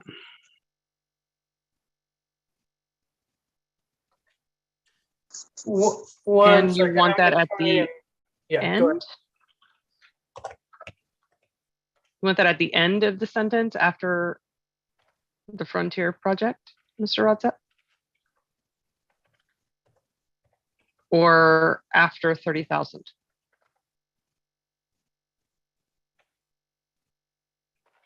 Madam Chair, I'm really sorry. Sorry, I was muted. I think after 30,000 would be a clearer point. So thank you. 7,500. Mr. Pizzell, was that you I heard? Yeah, I'm sorry, I can't raise my hand because I'm on the host right now, so I apologize for doing that. But I did want to point out that this was for the 3 months, so it may be better to do the 10,000 rather than 7,000. But that's up to you guys. Just a recommendation. So we have an amendment to add the 7,000 per month. It was already seconded. And now I'm hearing some ahems. Yes, and I hear objection. So, Mr. Rodsep, I assume you wish to speak to your amendment. The 7,000 came from the conversation in executive session, and would be the appropriate distribution of funds. This would give a little over 4 months of functionality. If there's another number, I would say let's pass it and then amend the number. And I would not be opposed to the potentiality of that.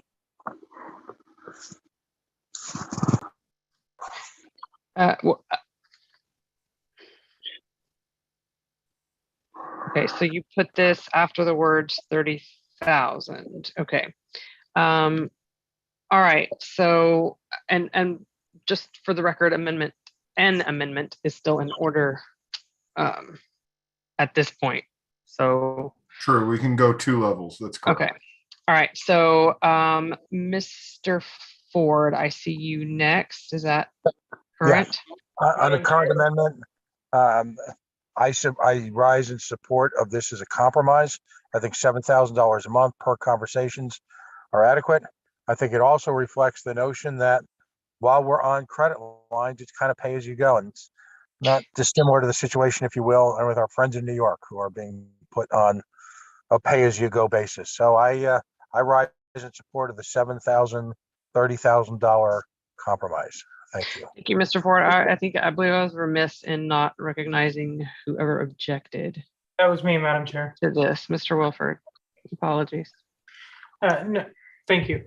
So I rise to speak against this amendment. I do understand the intention here, and I very much want to be responsible with our party's assets. And I think that's kind of the end goal here, and kind of where we're coming to, parsing this out of what's spendable, what's not, and what's important. However, the amount of time that it took us to come together, get to this number, and then we put this restriction on it of $7,000 a month, when I think, as we're all aware, our needs aren't necessarily exactly partitioned per month. If we're willing to give $30,000 to candidate support and they don't need $7,000 a month, one, but then they maybe need $15,000 a month, two, I don't feel that this board should have to go through all this again because it didn't meet the exact $7,000 per month, criteria that we're trying to put on the money. Now, if they come through and need more, yeah, they need to come back to us and we need to have that conversation of where did that money go? Why wasn't that sufficient? But to then sit there and put this restriction on, I find it to be micromanaging. I say we either commit this $30,000 to them and tell them to spend it when they need it, and not actually put them in a position where they feel a need each month to spend the full $7,000 in concern that they might not have it the next month, or we say we don't trust you with $30,000 and that's that. So that would be my objection. I yield the floor. Mr. Phillips. Oh, yeah. Conflicted because they both have spoke so well. I see both sides of that. I would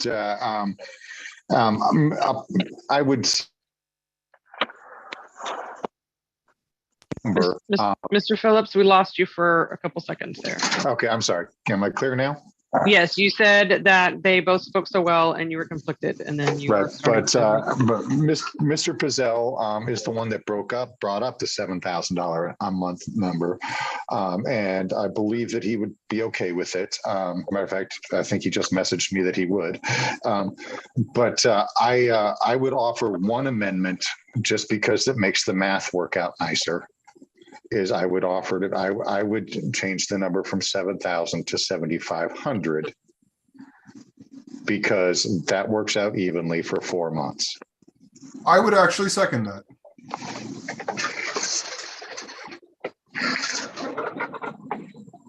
All right, we have a motion to amend the motion, essentially changing the 7,000 per month to 7,500 per month. It has been seconded. Is there any objection to that? Mr. Secretary is working on getting it on the screen.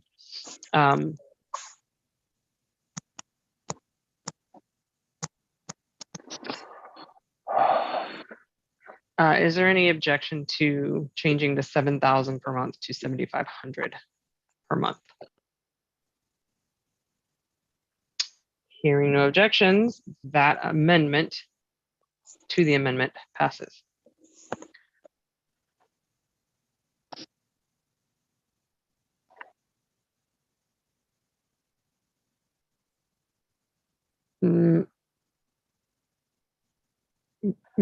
Hold on a second. It's not 10,000. Did I miss something, Mr. Phillips? Did you say 7,500? That was my understanding. Okay, not 10,000. 10,000 was perhaps suggested earlier, but it was not moved. So. Correct. I apologize. It took me a minute to get to the mute button. 7,500 is what I said. All right. All right. So I think we're good. So yes, the 7,500 is what just passed without objection. So now we are back to the amendment itself, which is essentially adding this monthly, this monthly payout essentially. Okay. Mr. Phillips, I think you're Mr. Moman. I see at least one person who has not spoken on this topic at all yet. That's Okay. Mr. Ferreira down there. So I don't know if those of you who are in line would like to hear from him first. I'd be willing to let Mr. Ferrera go first. That's no problem. Okay. Mr. Nikela, are you okay with that as well? Yes, that's fine with me. Okay, thank you. I assume that means I have the floor. You do. Okay. I was about to say that. I rise to oppose the amendment as amended, and the original one as well. I know Apollo has said that he's okay with this. That's because Apollo will do whatever we need Apollo to do because he's amazing.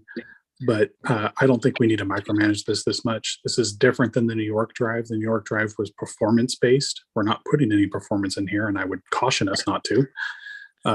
What we're saying here is we're going to give you $30,000, but we're just going to string you along. And now you have to come up with a strategy that allows you to be strung along versus a strategy that may be superior if we gave you the money up front.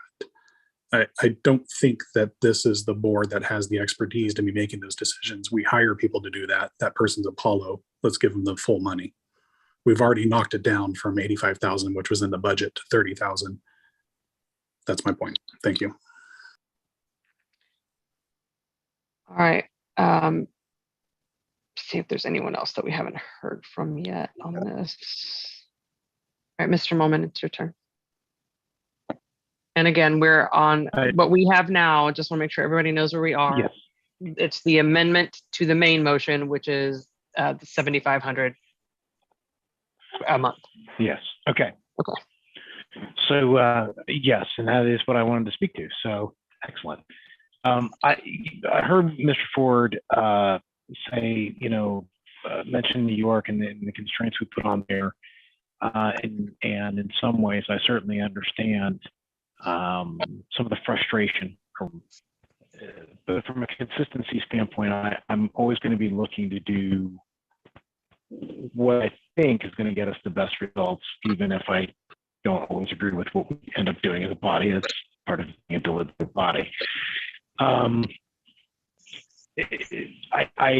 share Mr. Ferreira's concerns. Having been a campaign manager multiple times, you don't spend $7,000 a month, or it's not the same amount of money every month. Like, that's not a real thing. Like, one month you're doing canvassing, the next month you're buying ad buys on TV, the next month you're doing radio. It's up and down and all over the place. And some, I was actually thinking about trying to make an amendment to, if we're going to put a cap, that it would be something to the effect of 14,000 in any single month, just to make sure that, we don't end up with a sucking, gaping wound of 30K going out the door tomorrow.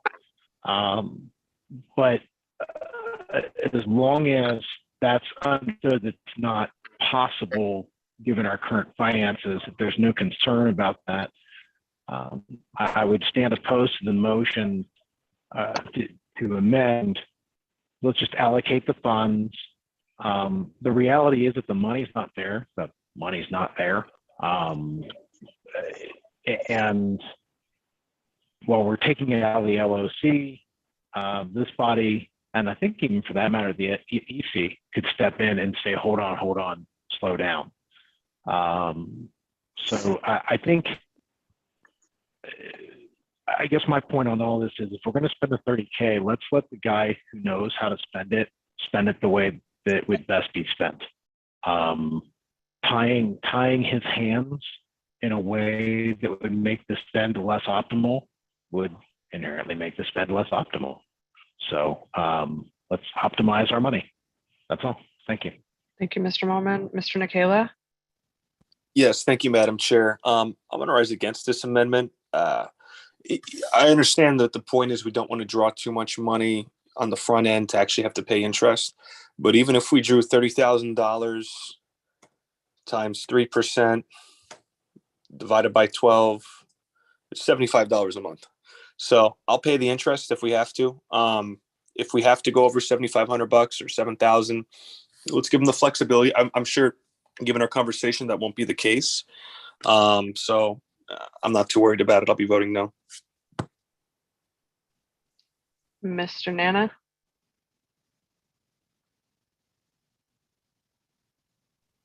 My goodness, it takes me longer to unmute the longer the meeting goes. Sorry. No problem. I'm supporting the amendment simply because Apollo put in the chat that he's cool with it, and I think we're just kind of spinning our wheels, wasting time debating here. So, and I'm going to call the question. All right, the question has been called.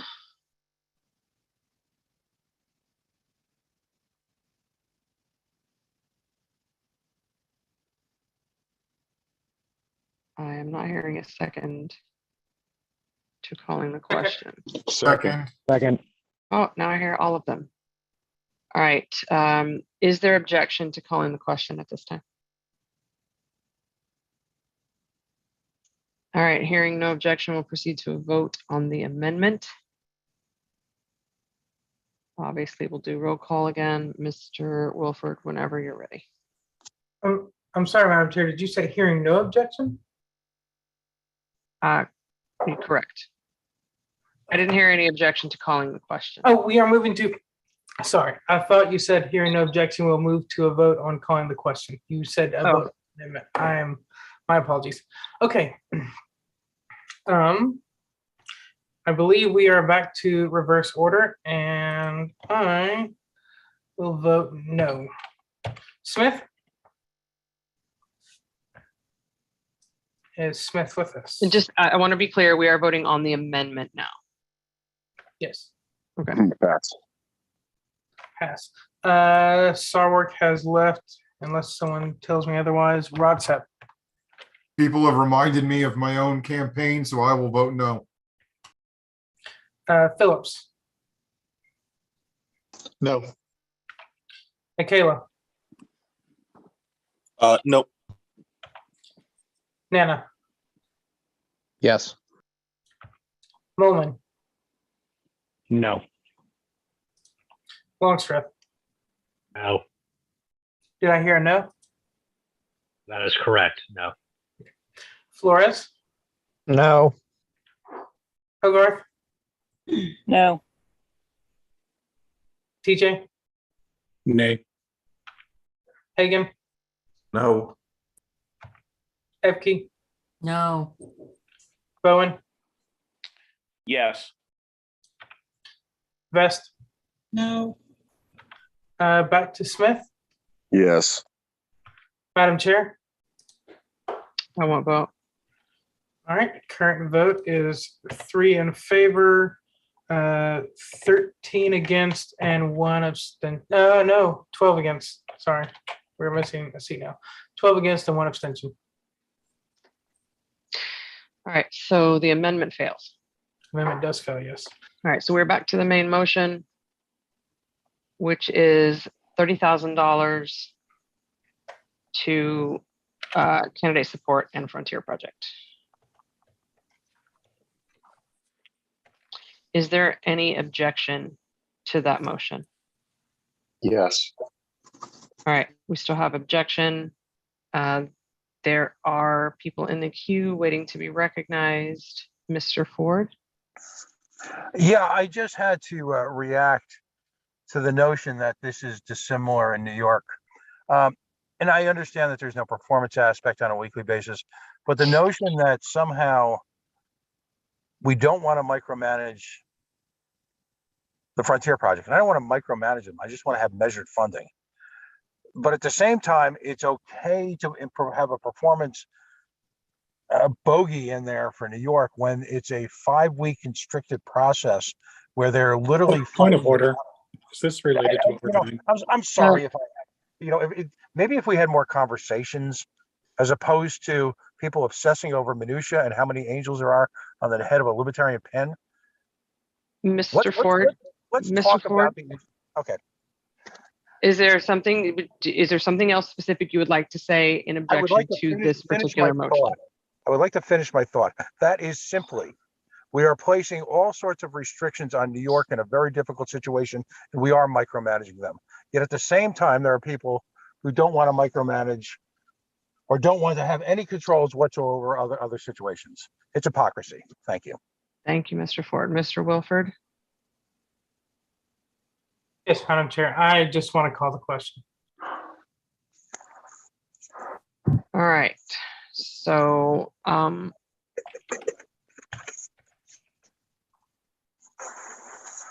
There is like, objection to calling the question one- because I had an one- amendment. right, one speaker ago, there was still objection. So, Mr. Okay, so the calling the question wasn't seconded anyway, so Mr. Phillips. I would like to, and I hate to do this, guys, but I would like to move an amendment to strike fund candidate support and from the motion so that it just says to fund the Frontier project. It leaves the little thing open to interpretation. I know we don't mean that, but I would like to be clear on that. I'll second. Second. All right, I'm waiting for the secretary to get caught up.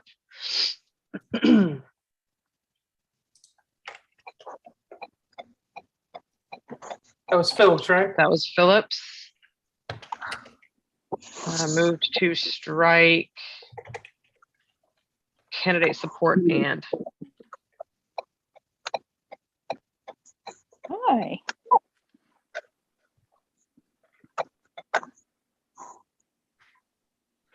And it was seconded. Is there any objection to this amendment?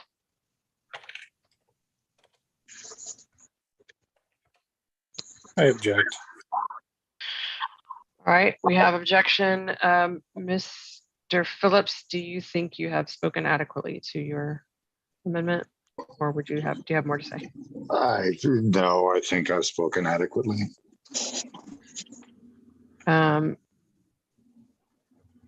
Mr. Ferrero, would you like to speak to your objection?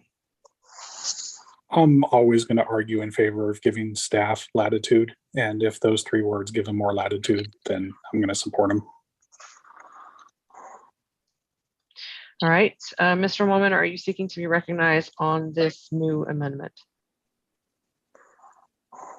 No, back on the main motion. Mr. Nicola, on this particular amendment? No. Adding or removing, okay. Mr. Nana? Main motion. All right, I see no one else seeking to be recognized on this amendment. So is there continued objection to this amendment, striking the words candidate support and?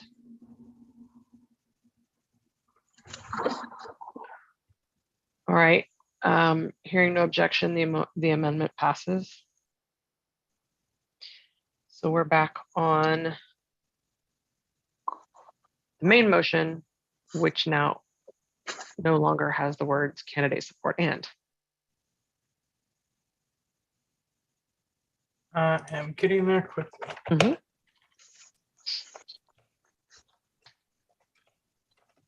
While he's working on that, Madam Chair, is there anyone who hasn't spoken recently that's in line behind me? I don't believe so. It's Mr. Nicola and Mr. Nana who have been outspoken the entire time. Okay. It is my intent to call the question, but if either of them wants to do something other than that, I would cede my place in line to them. That's fine by me.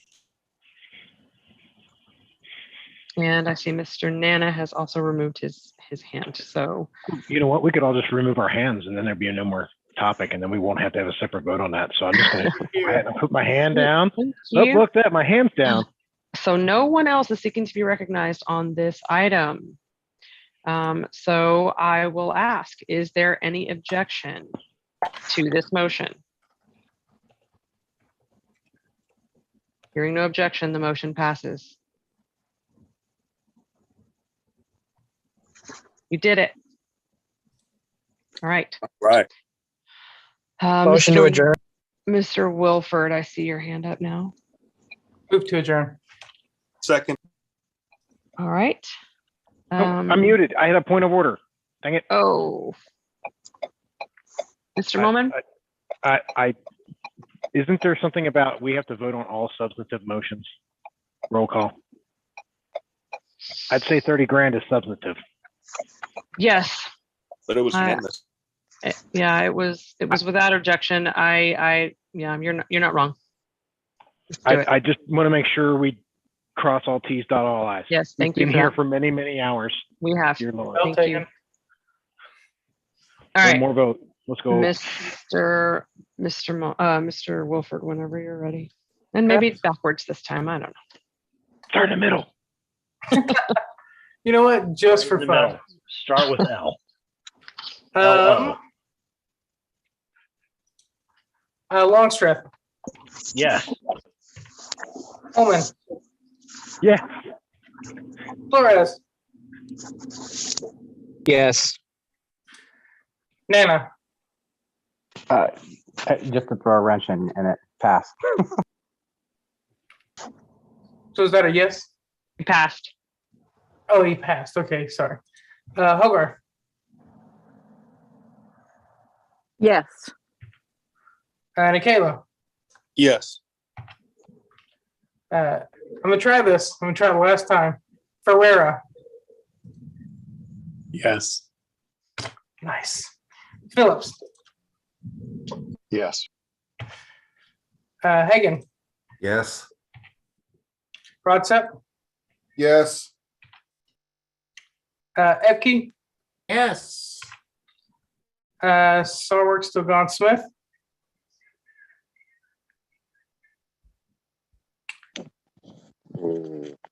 Yeah, I abstain. Abstain. Bowen. No. No. I will vote yes. Vest. Yes. Madam Chair. Is it necessary? It will pass no matter what you do. Okay. Need to I'm go gonna back vote to yes anyway Nana. because our candidates need that. Okay. And then So Nana correct. had passed. So Oh yeah, Yeah, that was passed. Who passed? Rotsep. that was me, and it doesn't matter. I'll vote no. It doesn't matter no matter what I do, so it's fine. Okay. It doesn't matter. Okay, so let me. Sorry, I think that's. Let me count this extra. 1, 2, 3, 4, 5, 6, 7. so my vote did count. 13 yes, 2 no, and 1 abstention. Carries. Okay. All right. Thank you, Mr. Mullman, for that, catching that. And with that, I'm going to return to Mr. Wilford's motion to adjourn. Second. Yeah. Is there any objection to adjournment at this time? Hearing no objection, we are adjourned. Thank you, Mr. Harris, and all other staff on the call. And thank you to all the LNC members and to all of our guests. Good night. Thanks all. Good Hey, night. everyone. Good night. Thanks, everybody. Good night. Good night, everyone.